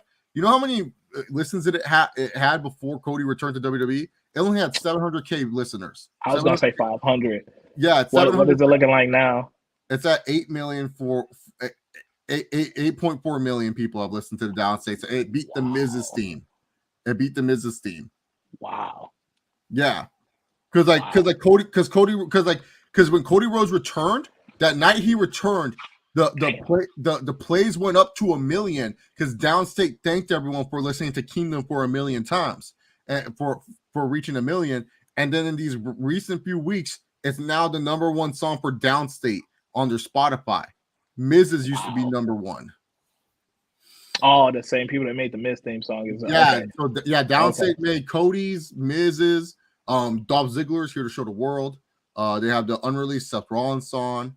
They do Zack Ryder's and Oh, they have "Say It to Your" Alex Riley's theme song. "Say It to My Face." That's them as well. So Okay. yeah, they Oh have. yeah. Oh yeah. That sound like that. Now that you say that. Yeah.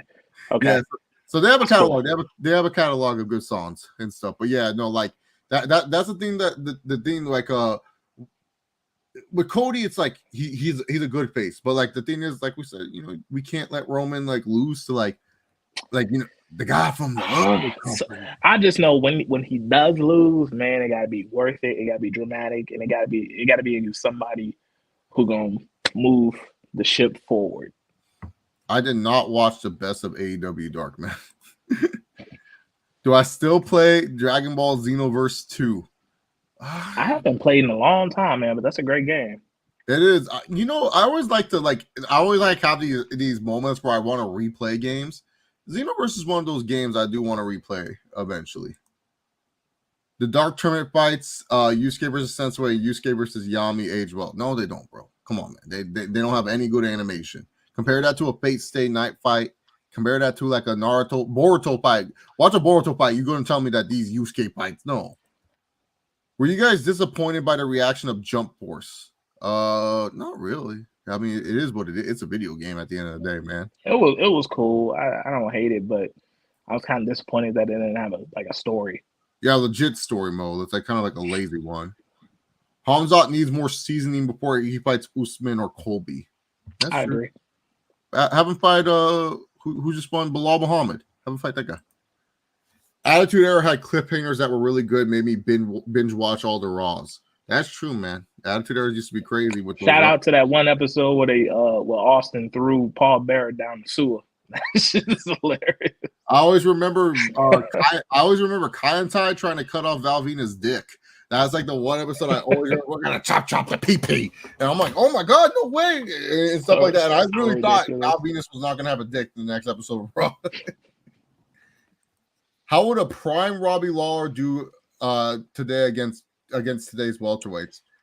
He'd be a monster. I think so. He could, because like one thing about prime Robbie Lawler was this: he had like great takedown defense. Shit, so, he might be the champion without. Are we talking a world without Khabib or without Usman?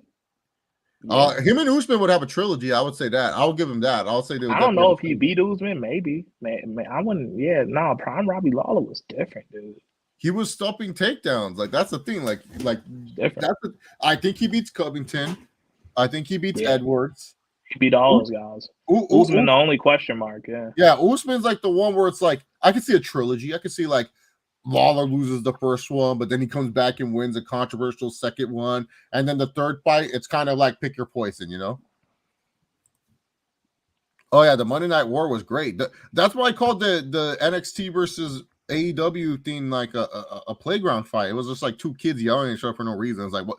Y'all do the same shit. Like, why are you guys yelling at each other? That's why I made fun of it so much. It was just because it's like, look, NXT does what NXT does well. AEW does what AEW does well. AEW was just a fresher product. Like, I'm sorry, like people who watch NXT, they watch NXT for their reasons. Right. AEW was like, hey, I haven't seen mostly like look. If you're there's more ways to watch. It's more ways to watch NXT. Like I don't have to watch NXT on time. That's true. AEW is not on Hulu. Like I can't just go turn AEW on. NXT's on the network too, because remember, like the episodes would just go right on the network the next day. So there's no rush to watch NXT. Not to mention AEW. It's like, say if I'm a new fan. I mean, straight like this too. AEW is just putting on a fucking better show at the time. Oh no, 100%. That's what I'm saying. As a new fan, it is what it is. AEW, like, cause NXT relied on the fact that, okay, let's get to TakeOver.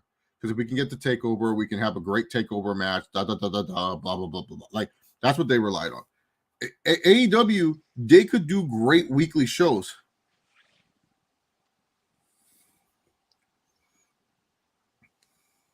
Oh, you got me?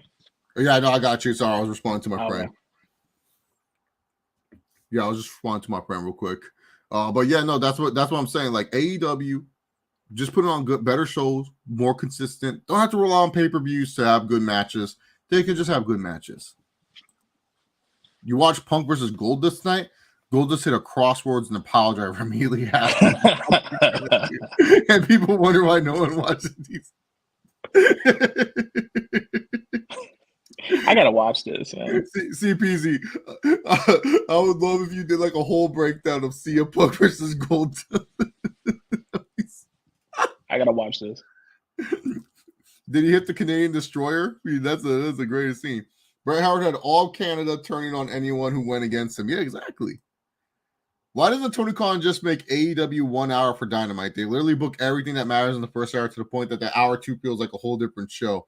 It's money, man, because the network likes AEW being 2 hours, and you're not going to tell a network to lose money just for a 1 hour show. Like you want 2 hours of that thing. I don't like wrestling on Friday nights. I prefer it in the weekdays. Okay. Did you all see Roche Entertainment's videos of the guy who made What If The Rock Stayed? Yeah, you showed me them, man. I like those. Very good editing. WWE turned the fans and wrestlers into marks when they had wrestlers talk about the importance of having great matches. I mean, great matches are fine. I feel like it's more like what you believe is important in wrestling. I think that's the thing. So, is it weird to say wrestlers nowadays are more relatable personality-wise since they're into gaming? And like, here's the thing. I don't care what a wrestler's into. I just need to believe that you could fight. That's all I care about. Can I believe that I can watch you and you can make me pretend there's a fake fight going on, If a wrestler likes comic books or anime, whatever, that's cool. I mean, they have like YouTube channels collecting action figures. That's what these wrestlers are doing nowadays. And I don't think that's a bad thing. What's good, Prince? Ameer, is your mic muted? Oh, yeah, I'm here. Okay, I didn't know if your mic was muted. Yeah. I get this weird feeling Riddle's going to get over like Daniel Bryan did in 2013 and 2014. Is going to win the title and the Universal title. I'm so good on that. You don't like Riddle, huh? I'm super good on that, man. Maybe if a gimmick change, I don't know. It's just a little too goofy for me. It depends to a certain level. Like I think if he was like the Intercontinental like champion or something, I would be fine with it. Yeah, see, for me, I will definitely say Riddle could be a solid world champion. I think casual fans like him more than actual wrestling fans. That seems to be true, actually. Yeah, because my mom don't give a shit. Like my mom like watches wrestling, but not like that. And she rarely texts me about stuff. And then she texts me, "I love this Riddle guy." I was like, "What the?" No, you know what's funny though. I don't know if it's true or not. I hope it wasn't true, but they were like, "Oh, like he was like the second option to win the Rumble this year." Mm-hmm. Like if Brock wasn't gonna win, it was gonna be him. Yeah, because they were planning on doing Riddle versus Orton. God, that's horrible. That would have been a disaster. Oh, come on. That. Honest thoughts on WWE in 2002. What do y'all like and dislike about the year? Dude, 2002 was one of the best years in WWE. The only dislike about it is the fact that they killed the mid-card division because Triple H had to be world champion and destroy the IC belt in one swoop, and the European title got unified, and the hardcore title got phased out. And that's my only complaint about 2002. Other than that, best year when it comes to like pay-per-views. One of the best consistent. Yeah. SmackDown was starting up, so SmackDown was fire. It's just more like the mid card of WWE started to die, like because WWE was trying to make the mid card not a thing anymore and make it where every match feels like a main event. But the problem is they were so stacked on talent that it's like you need a mid card belt. Like Jericho can't always be world champion. Kane can't always be world champion. Booker T can't always be world champion. Rob Van Dam, who was extremely over, can't be world champion. So you need a mid-card belt so that way fans can be like, oh, well, they're mid-card champions, so hopefully they'll become world champion. So that's my only dislike with 2002. The fact I like it a lot, but it's very all over the place. It's a long year. Like, is it any other year in that company that feels longer than 02? Well, because they changed so much because they literally start off like it was like 10 champions. It has highs, it has lows. I think that was the first. What was that? Like the first it was the last King of the Ring, but it was the first Elimination Chamber. Like it's a long year. Like Hulk Hogan became like a world champion, then he loses it like in 2 seconds. Like yeah, a month later, Taker had a whole new life to him for like 3 months, and then went right back to being Taker. Like Brock, It's a long year. It's a lot. It's a lot of meat on that bone. Yeah, The Rock leaves. They transition from WWF to WWE. So yeah. Is there anything Vince McMahon could tell you to do for a gimmick that you want to do? If he told me, like, hey, you and this girl, you have to pretend you're no, this is real facts. If he told me to do an incest storyline, I wouldn't do it.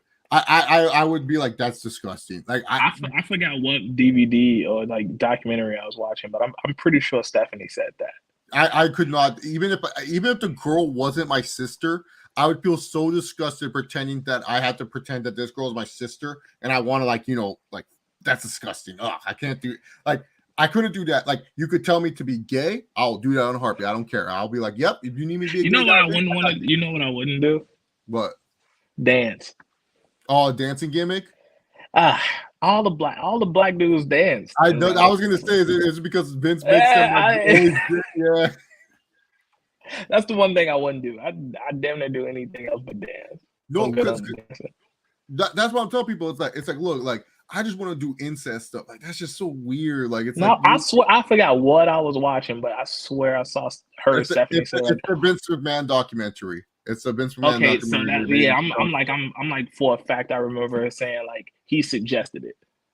Yeah, like, that's weird to me, but that's even weirder because that's his legit daughter. Like yeah, in real life, yeah, that's like his legit daughter. It's not like someone like, I don't care how hot the girl could literally be Nikita Lyons. They can be like, you, Chase, and Nikita Lyons, your brother and sister, but you want to fuck her. I'll be like, no, this is disgusting. What's wrong with you, Shawn Michaels? Right. I'll be like, well, no, I don't want to do. Like, I'll get turned off by it. I would literally be like, look, if you have female best friends.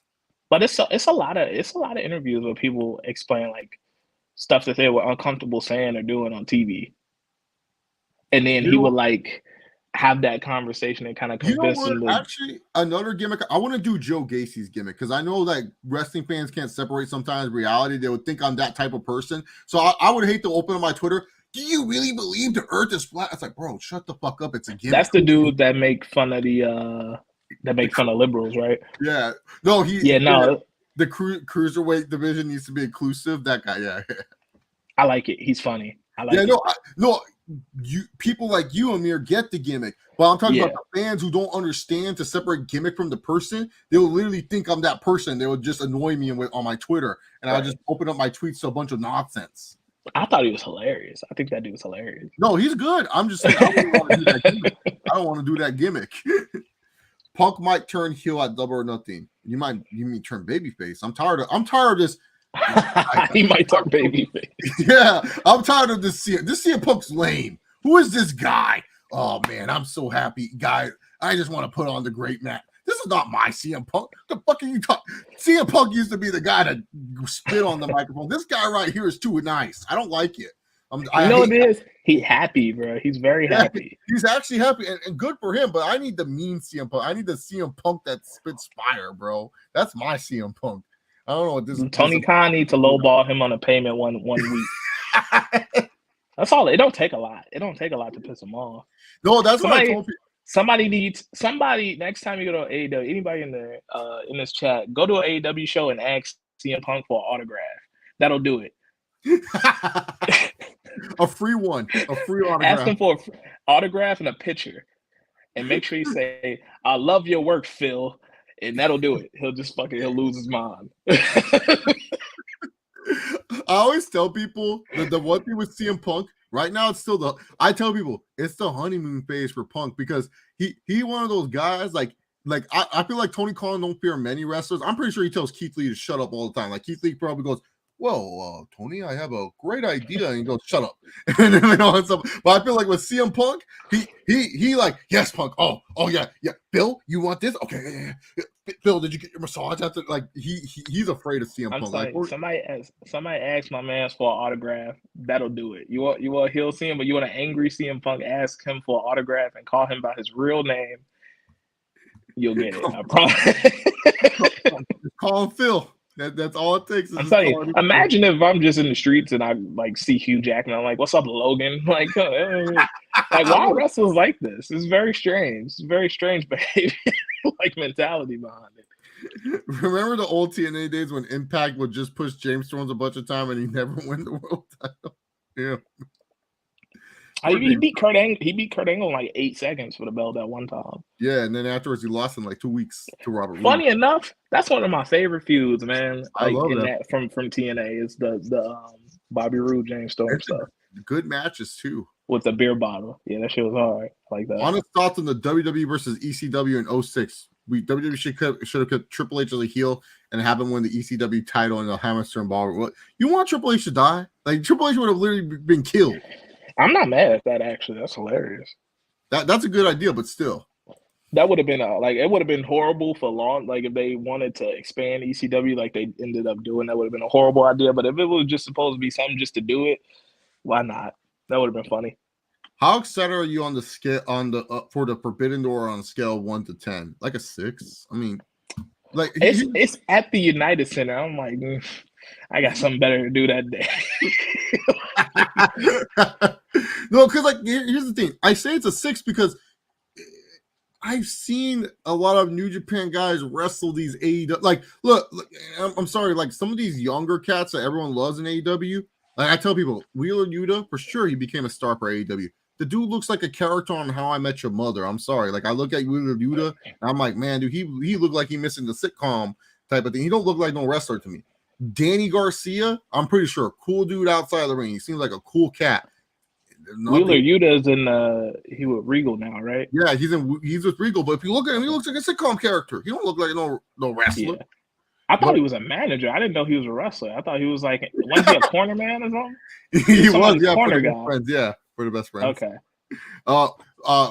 What's his name? Danny Garcia, pretty sure nice guy and everything like that. It's like he's okay, like he does his thing, like he cool, I guess. Don't do anything for me. That's the thing. Like AEW doesn't have like the young talent there yet. Like it's just really like Sammy Guevara, but people hate him now because he has a hot girlfriend. And then that's why people hate him. I don't know why people hate Sammy so much now, but people just hate him. They just over this guy. Do you hate Sammy Guevara? Nah. Yeah. Nah, I don't care for him. No, I'm not as high on him as everybody else is. Gotcha. Or used to be at least. MJF, like he's good, but yeah. I'm not as high on him either, but I like him at least. He can cut a promo. But like I know he's supposed to be like they protect him a lot. I noticed that he don't lose a lot. Mm-hmm. But they love protecting him for no. I don't think he's gonna be like the face of the company or anything. No, I don't see that. But I do notice they take care of him. They make sure he look good at all costs.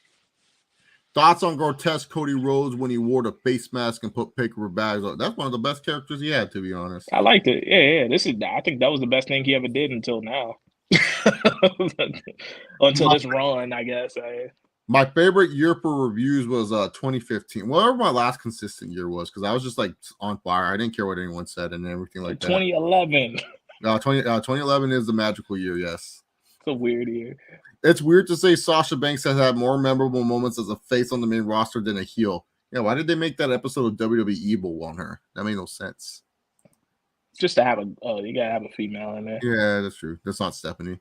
Did you guys watch the Batman on HBO Max? I saw it in theaters and HBO Max. I also saw it in theater. You liked it, right? Yeah, I gave it an 8. Okay, cool. Same score. I just think it was too long. That's my only. That's my only critique. Yeah, it's like cut it up a little bit. But I love Gotham. I love how the way it's presented. Riddler's a cool villain. They needed that Joker scene in the movie. Why the fuck is that a free scene that anyone can just watch? That should have been in the movie. I get it. Didn't want to ruin the pop. That's true. I get it. Yeah, I get it. Why I would have put it in there, but I get it. That is a great triple threat match. I do remember that triple threat match. I forgot about that. That's what they chained him to the ladder, right? Yeah. Or they changed him to the turnbuckle or something. Yeah, that was a good one. He was like handcuffed there, and you thought, oh no way, and then he won. Yeah, right. That was some John Cena booking by CM Punk right there. That because they would do that to Cena all the time. Like Cena would be duct taped and that was the one time CM Punk felt like John Cena. Yeah, that was like the one match, right? It was like because Cena wasn't at that pay-per-view. He had a wedding to go to or something like that. Is that the same one where Ricardo took a fall off a ladder? Yeah. That match I might have to go back and watch that. That was good. I forgot about that. Is it that one or is it like the? Because like he had a random ladder match with RVD at Del Rio, I think. I remember Ricardo Rodriguez taking a fall off a ladder. I could be wrong about the match, but I remember him taking like a crazy fall one time. It could have been that match. I don't know. I can't What remember. are your 5 wrestling title belts that will never see the light of day? What does that even mean? like Belts that never got shown on TV. The oh Brahma, like the Brahma Bull belt, or like the Edge spinner belt. Well, did the Edge spinner belt? It hit TV one time. yeah, Right? no, he had that on TV. He was spinning it. Oh, okay. Well, yeah, I don't know. I don't know. I don't know if like he means belts I hate or something. Do y'all consider Del Rio overrated or underrated? I'll say properly rated. I say yeah. I say I don't think he over or under. Like he could. He was good. He can go. Yeah, he was good. Like he was real good. It's actually really sad how that he, he behaved the way he behaved because he's actually very talented. Yeah, like I tell people all the time, man. I don't joke with people. I went to a house show and the biggest pop was Del Rio. Like motherfucker came out and I thought I was like gonna watch the next coming of Jesus Christ. They're like, ah! Like, oh my god, dude! Like the Hispanics were going crazy for Del Rio. Nah, he was very talented. Yeah. WWE needs to go TNA 07 angle with Roman. Oh, I love it. That's good. Chase, do you see good things for Austin Theory's future? Oh well, his name is Theory now. I forgot. WWE now they changed it. They changed it to it's just Theory. Yeah, it's just Theory. I forgot. Why? It's weird. No, but it's weird. But it's weird too because his graphic still has the A, and his finisher is still called A-Town and everything. It's like all A and stuff. They'll change it back in a couple months when they realize like that was unnecessary. But yeah, he's a good talent. He just needs to keep his nose clean and not talk to people under the age of 18. That's it. Just do that. I don't know what else you want me to say. Like the dude just needs to like not talk to people. I like him. I'm relatively new because I didn't watch a lot of Pandemic Raw, which I think he was on a lot. Yeah, he was. So I didn't see him. I'm not really seeing him until now, and I like him. I mean, yeah, he's fine. He's cool. Talented young kid, man. I want Tony Khan's next big announcement to be the debut of Tito Ortiz. Oh my god! Fucking spare me. WWE could bring back the championship scramble for the Universal Heavyweight title. I like that concept, man. Mm-hmm. It might be a complicated concept a little bit, but once you understand the rules of it, it's fun. I mean, it's people like I swear. I think once a month on wrestling Twitter, besides Jeff Hardy trending for no reason, it's people remind me that Brian Kendrick was an interim WWE champion. Yeah, he's there. Right? It's like one of those things that people love. It's the unofficial world champion. Yeah.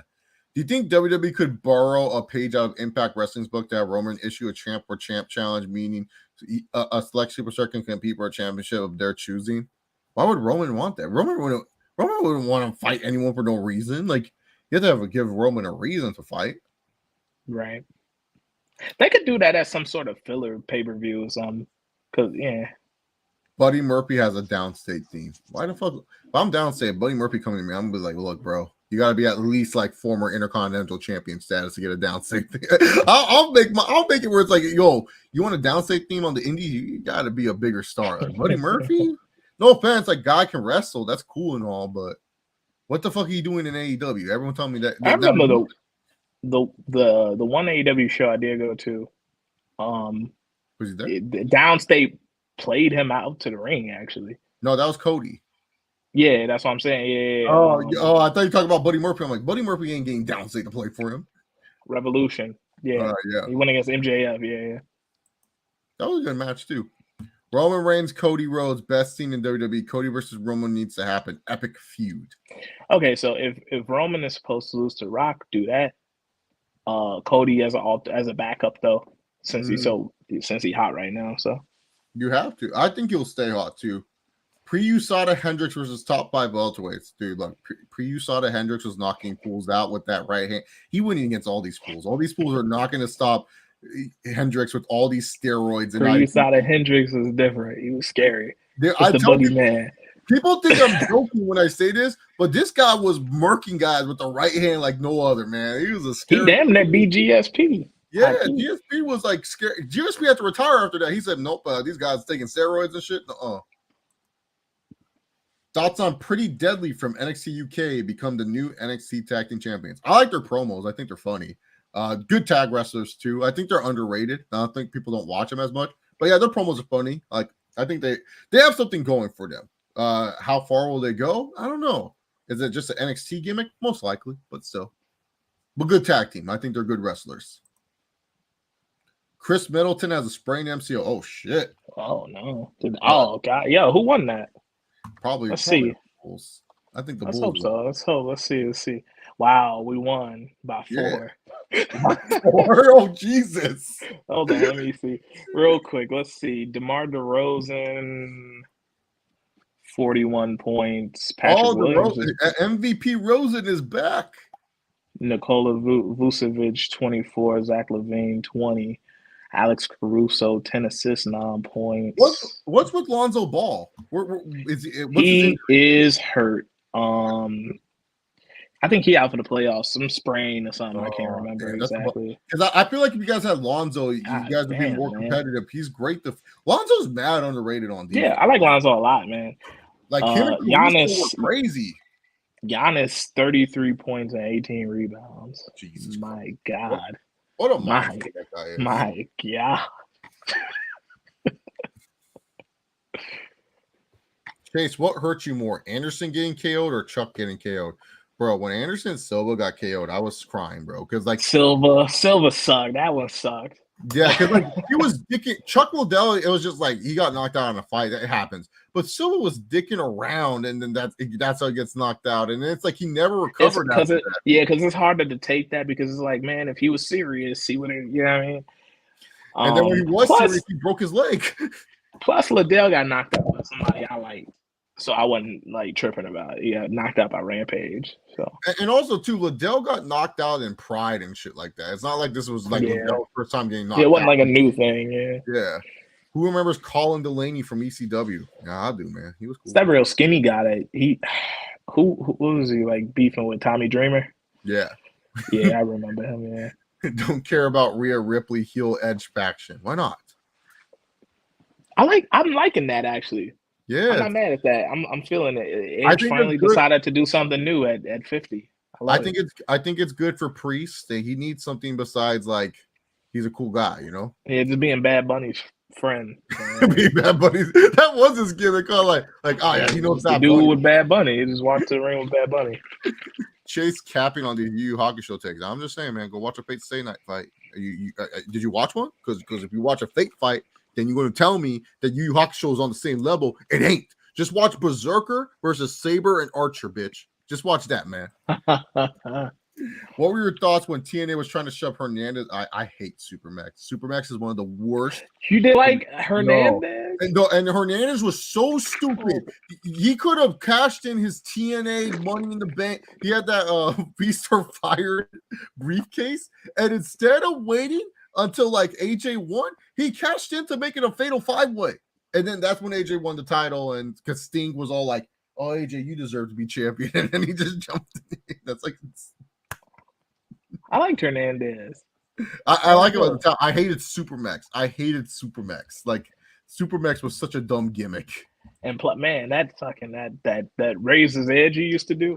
What did he call it? Quarter toss. The board, yeah, he would really like throw motherfuckers. Like the funniest moment though was so Hernandez was part of Lucha Underground for I think 2 episodes, and TNA filmed a bunch of stuff with him for the Beatdown Clan. This was like back in the dark ages of TNA, and Lucha Underground's like, no, you can't use him.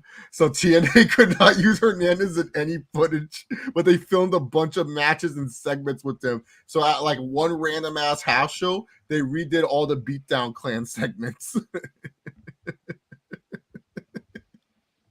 That's TNA for you. Oh boy.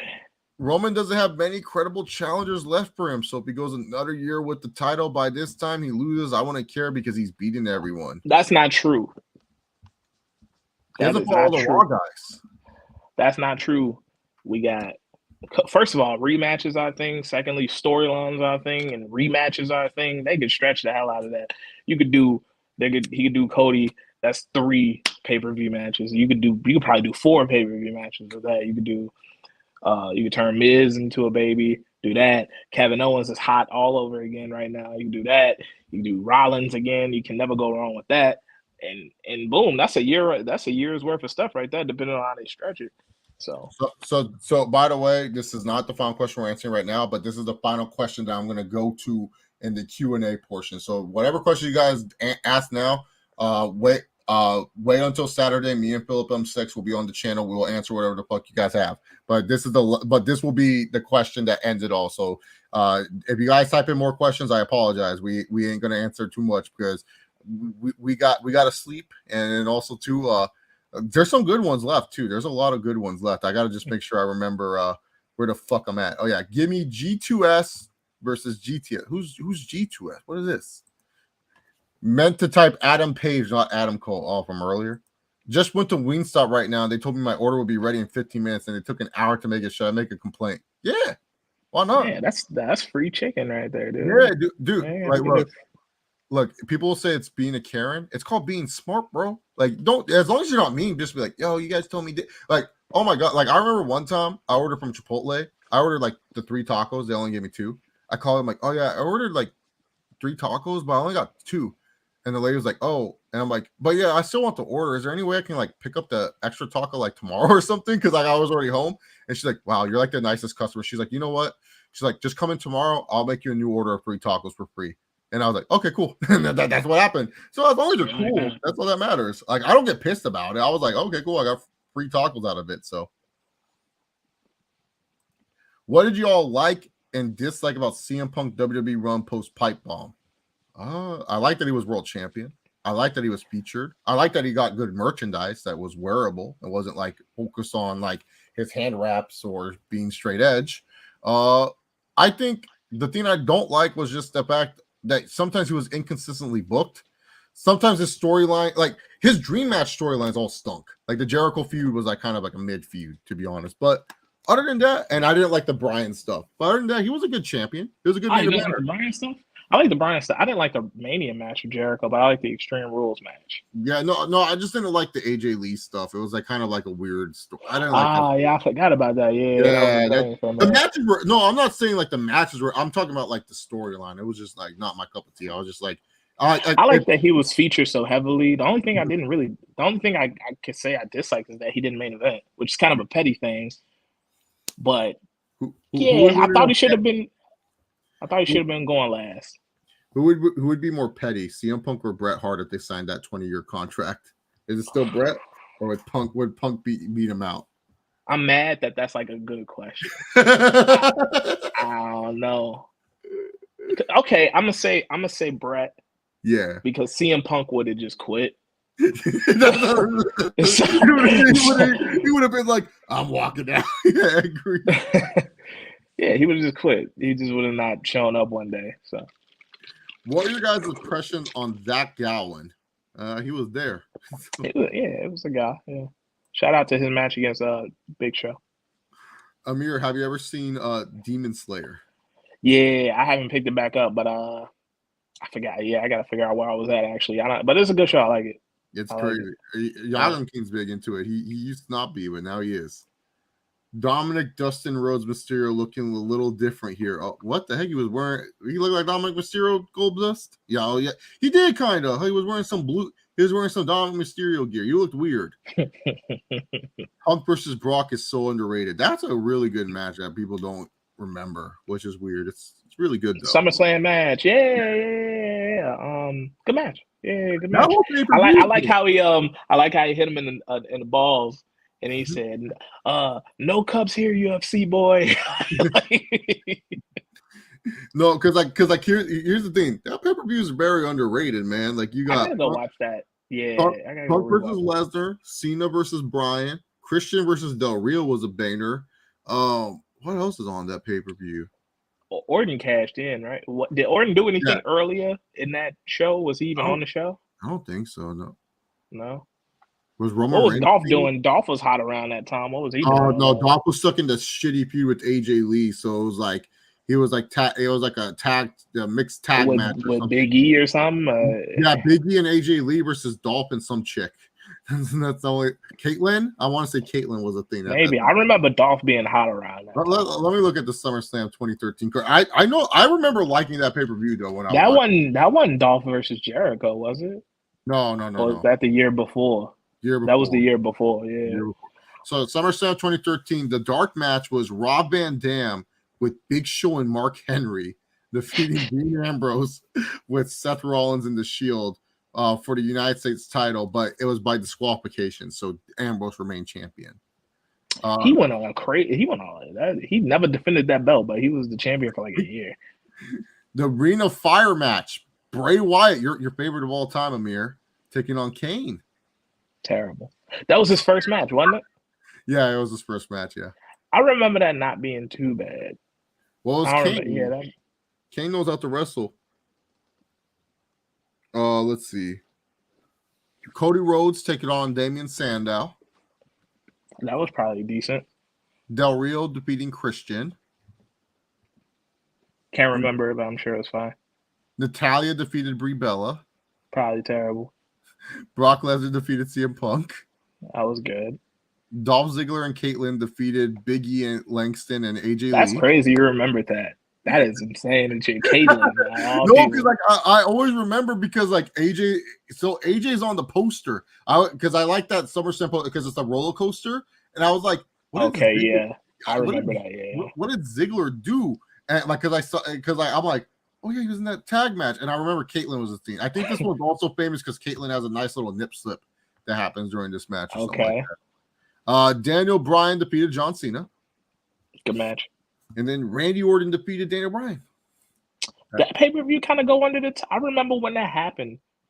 And I remember this is one of the pay-per-views people were really like raving about. Like, I don't know, this one kind of get tucked away. People don't talk about that one. You mean CM Punk should go full on Triple H heel turn? Sure. Why not? Favorite Punk promo besides the pipe bomb? I like some of his laryngitis stuff. I was gonna say that the contract with Cena and his Cena, Punk, Vince, and Laurinaitis. Mm-hmm. I liked his promo against Heyman. Some of the Heyman stuff was actually good when him and Heyman were feuding, and he was feuding with his favorite wrestler Ryback and stuff. That was good stuff. I liked some of that. Yeah. Shout out to the Rock promo. The one that he cut a promo like felt what like 20 minutes maybe before the Rock came out. The one that went to commercial break. Yeah, that was a good one. Yeah. If you want CM Punk to get angry, just tell him Miz main event at WrestleMania 27 over him. That's true.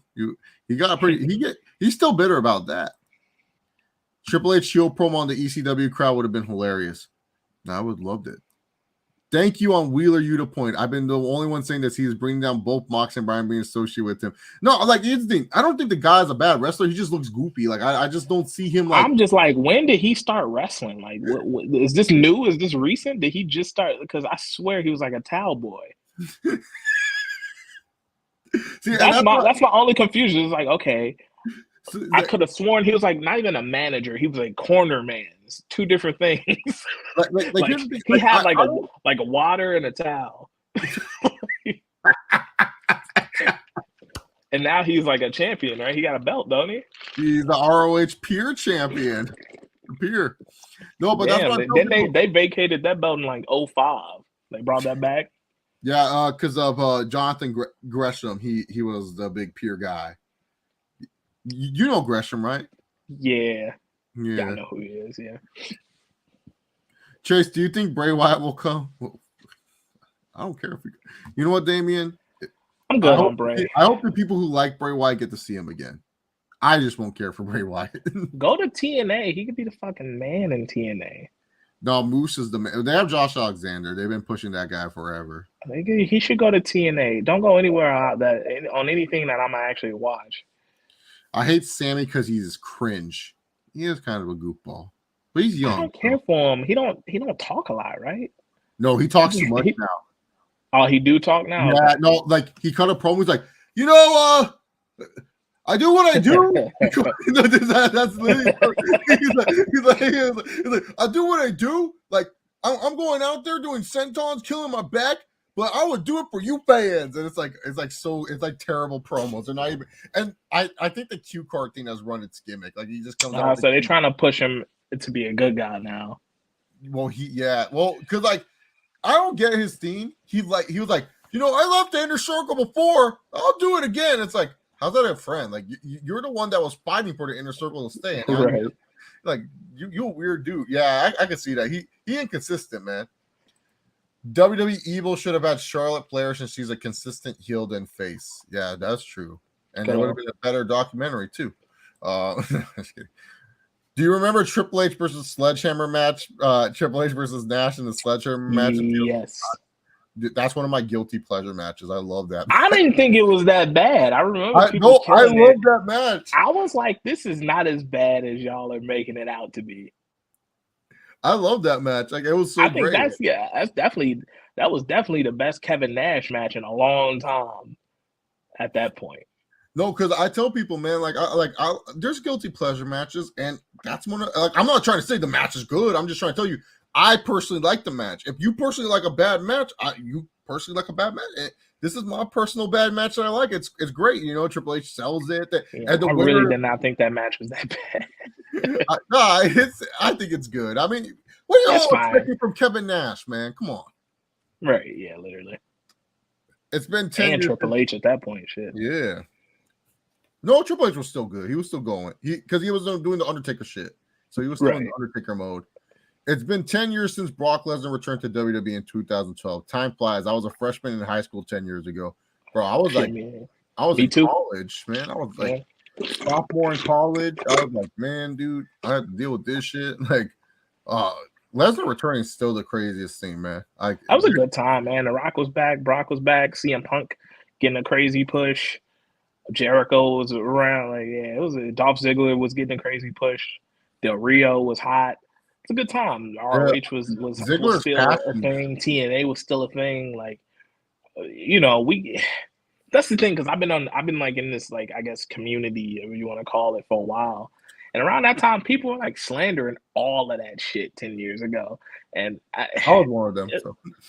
And you look back, you're like, man, a lot of that shit was actually solid, dude. If you look at it in moments, pretty really wasn't that bad. No, I always tell people 2012 to 2014 is actually really underrated when you go back to watch the pay-per-views and stuff. It's actually not that bad. Tony Khan loves that Texas match as much as TNA does the Monsters Ball. I swear every month. No, the Monsters Ball was held for Bound for Glory. I love the original concept of Monsters Ball where they didn't eat anything. Tony Khan loved those fucking unsanctioned. How many unsanctioned matches has there been? The Lights Out match, yeah. Yeah, I hate when they do it. It's so corny too, because Justin Roberts will be like, "Ladies and gentlemen, this is the Lights Out match," which means AEW is not responsible for anything. Isn't that guy, man? Shout out to Justin Roberts because he's from Chicago. But isn't that he is the worst announcer in the history of wrestling. That dude is fucking terrible. Oh my god, it's so bad. The American Nightmare. What is he? He had to be a failed wrestler. He had to try out to be a wrestler and it didn't work out. And it was he was an announcer.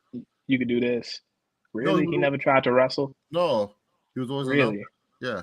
He was he wasn't a random tough enough contestant, nothing. No, he was just some sideline guy at college, and he tried out. He did the tryout for announcing. He's really bad. I think he literally just took the lowest deal. WWE's how much you want to get paid? He's like $30K, and they're like, perfect. We don't have to give you. Because the WWE covers all the announcers. Because Biz said the only reason why he rode with Justin Roberts is because he got free rental cars and free travel. Had to. Smart. Yeah, hey, I would do the same thing. Be friends with the announcers and stuff like that. Chase, why are you always riding with Caleb Braxton? Don't worry about why I'm riding with Caleb Braxton. I'm saving money. Multiple reasons. No, there's besides she announcer, yeah, but there's multiple reasons. I don't know. She's kind of crazy, man. I feel like Caleb Braxton would kill me. I feel she's kind of a psychopath. Yeah, I see some of those tweets, and I'm like, oh no, man, those are some DEFCON 5 red flags right there. But yeah, no, what's it called?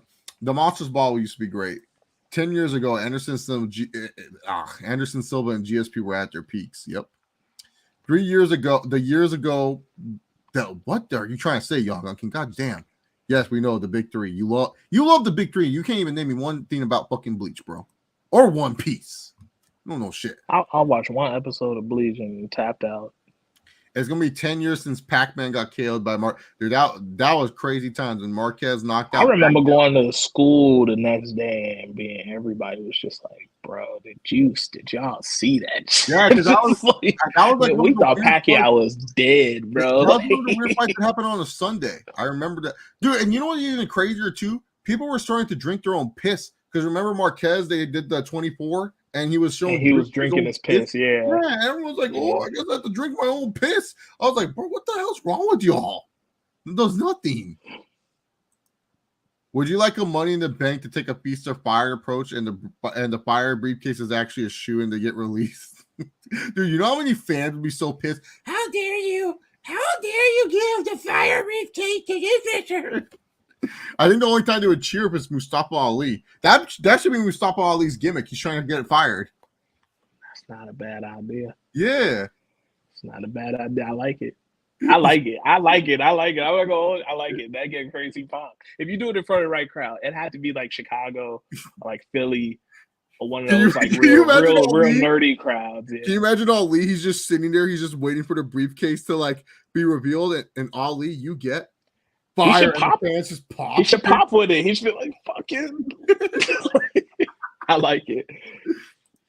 Do you guys think WWE is dropping the ball on Alexa Bliss as she's expressed her anger towards Vince McMahon? I don't know what's going on. What is she okay? Apparently, Vince doesn't want to use her right now. She's not in the plans for anything. I know she be getting hurt a lot but she's so small, dude. Yeah, the thing with Alexa Bliss is this: she always hurt. She does get in. Oh, what? Whoops! My Alexa started talking. I started freaking out. I'm like, who's this girl talking? Because I have an Alexa. Alexa, stop! Jesus.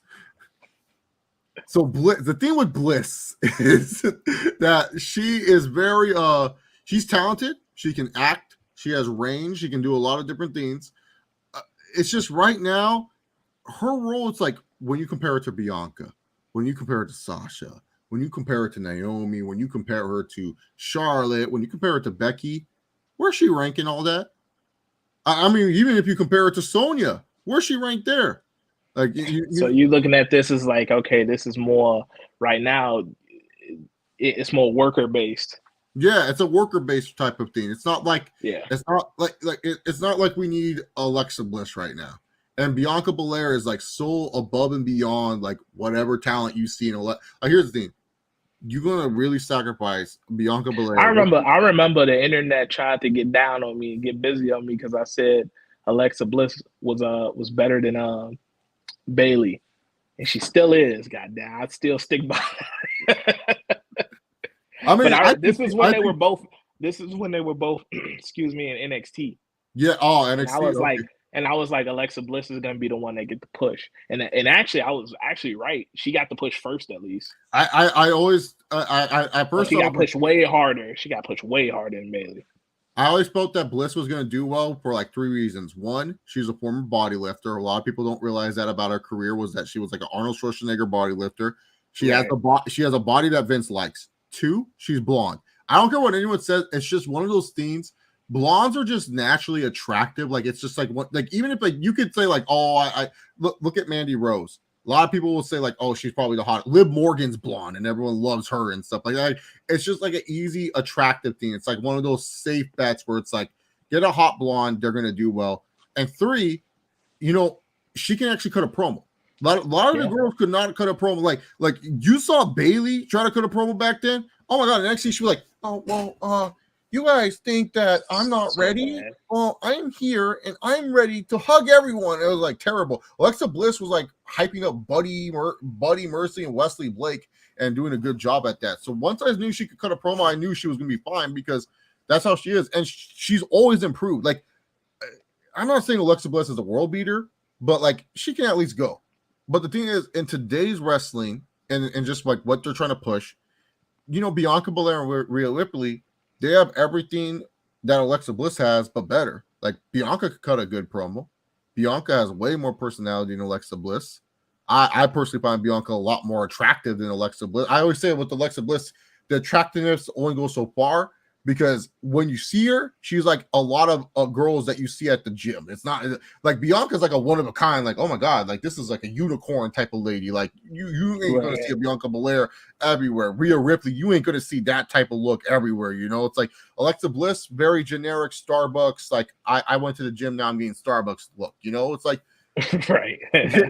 not an offer. She's really good. It's just the thing is, yeah, like, I like right now, it's like with Alexa Bliss, where does she fit in? Where you're saying, hey, let's take a like, because right now Sasha Banks is on another level too. Like before, Banks was like kind of like, what's her identity? I don't know what happened. She went on the Mandalorian season 2, and she came back as this new and improved like human being, and now her confidence is on the sky high. So are you gonna really stop her? Becky Lynch, after she got her baby, she started lifting weights. She looks good now too. Charlotte's hard to replace. Like, so that's the thing. It's like it's just too crowded right now. And it's loaded.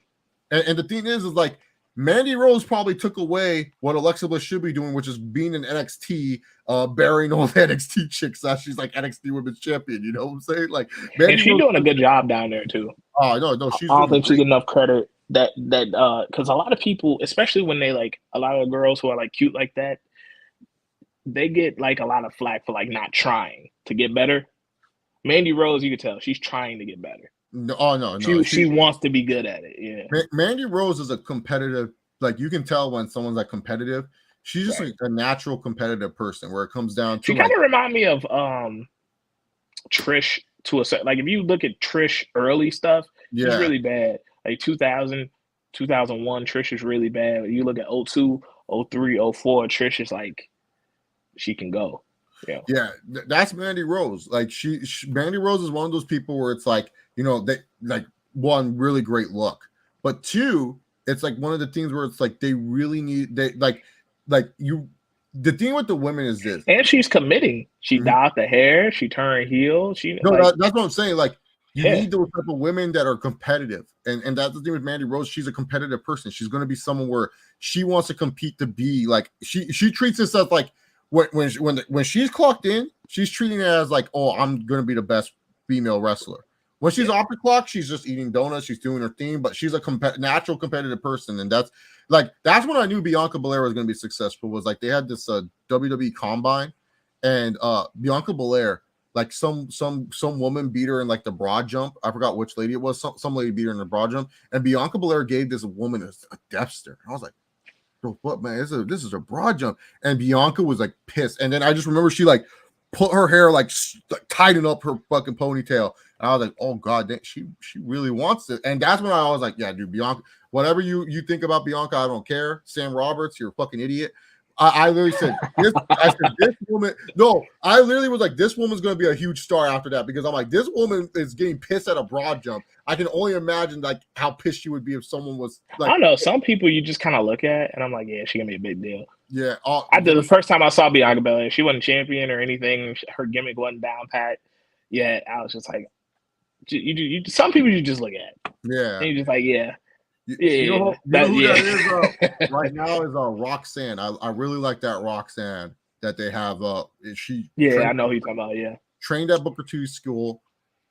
Doesn't have like the opposing look, but something about her. It's just like, yeah, you're gonna be fine. Like Braun Breaker is one of those guys too. It's like he's gonna be fine. Like I don't know, like him and Carmelo Hayes. I don't know how you guys mess these boys up. You guys are ultra talented, you know. But Alexa Bliss, back to her.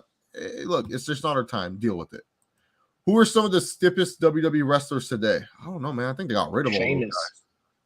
Yeah, Pete Dunne, the Rabid Wolverine, Pete Dunne, or Butch, whatever they were, Butch. That's what Pat McAfee called him. Pat McAfee called him that on SmackDown. He's like, Rabid Wolverine, Butch is going crazy. Chase Oliver, do you think Bray Wyatt will come back to wrestling? I'd answer that, man. If you guys want to see him back, awesome. But I hope not. That shit's corny as fuck. How did people watch this? What are some of your sadly forgotten last wrestling matches of legends? Kurt Angle that was a bad last match. I'm a Corbin defender, and I fucking hated that match, dude. Like, Yeah, Kurt Angle was probably the saddest against for all the Corbin, wrong reasons. Not like the cute Ric Flair way to go out. Like, nah, I love it. and that's like the fucked Like, up part. This is Kurt Angle, a guy that let's be real here, man. like Kurt Angle went out. Like, it was just sad to watch. Kurt Angle was a huge get for WWE. He was an Olympic gold medalist that signed with WWE. He was someone that Vince really loved, dude. Too like Have Vince, you heard him talk about the last match on the podcast? he doesn't talk. On No, his he podcast? doesn't talk. He doesn't talk like so. He He did talked about it on his podcast. He said he wanted to wrestle Cena, but the company wanted him to put somebody over on the way out. Yeah, no, and but like he doesn't go into detail. He goes like, I don't want to. No, yeah, that was it. Yeah, Yeah, that's what I'm saying. He's like, because I listened to the podcast for that reason. He goes, well, I don't want to get into full detail. You know, I don't want to be mean to Corbin, but yeah, he's such a sweetheart. Yeah, he don't want to talk bad about it because he doesn't want to because he doesn't hate Corbin. He understands like he literally it's not like he hates Corbin. It's just like he hates the idea that Corbin was his last match, which is like and Kurt Angle is such a guy where he's like he's not going to be like going against because dude WWE literally saved Kurt Angle's life. Kurt Angle was like on the brink of like possibly probably being like in a rough situation at his age, and WWE was like, yo, we're gonna get you into rehab, we're gonna help you out. And unfortunately it was just like I don't know, I feel like Cena probably said no to the match because they had that Survivor Series match where like Kurt Angle was on that, I forgot what team he was on, but him and Cena had some exchanges, and I think and even Cena was like, yo, what the hell happened to Kurt Angle? Like Kurt Angle after rehab, it was like the Monstars took away his rest because Kurt Angle was not bad. Kurt Angle had banner matches with Cody Rhodes, Rey Mysterio. He had a match with Zack Sabre Jr. before coming back to WWE. So it's not like Kurt Angle was terrible. It was just after rehab, it was just like the Monstars came and Kurt Angle lost everything. The last decent Kurt Angle match I remember is him. He went against AJ when AJ came back as Sting in TNA.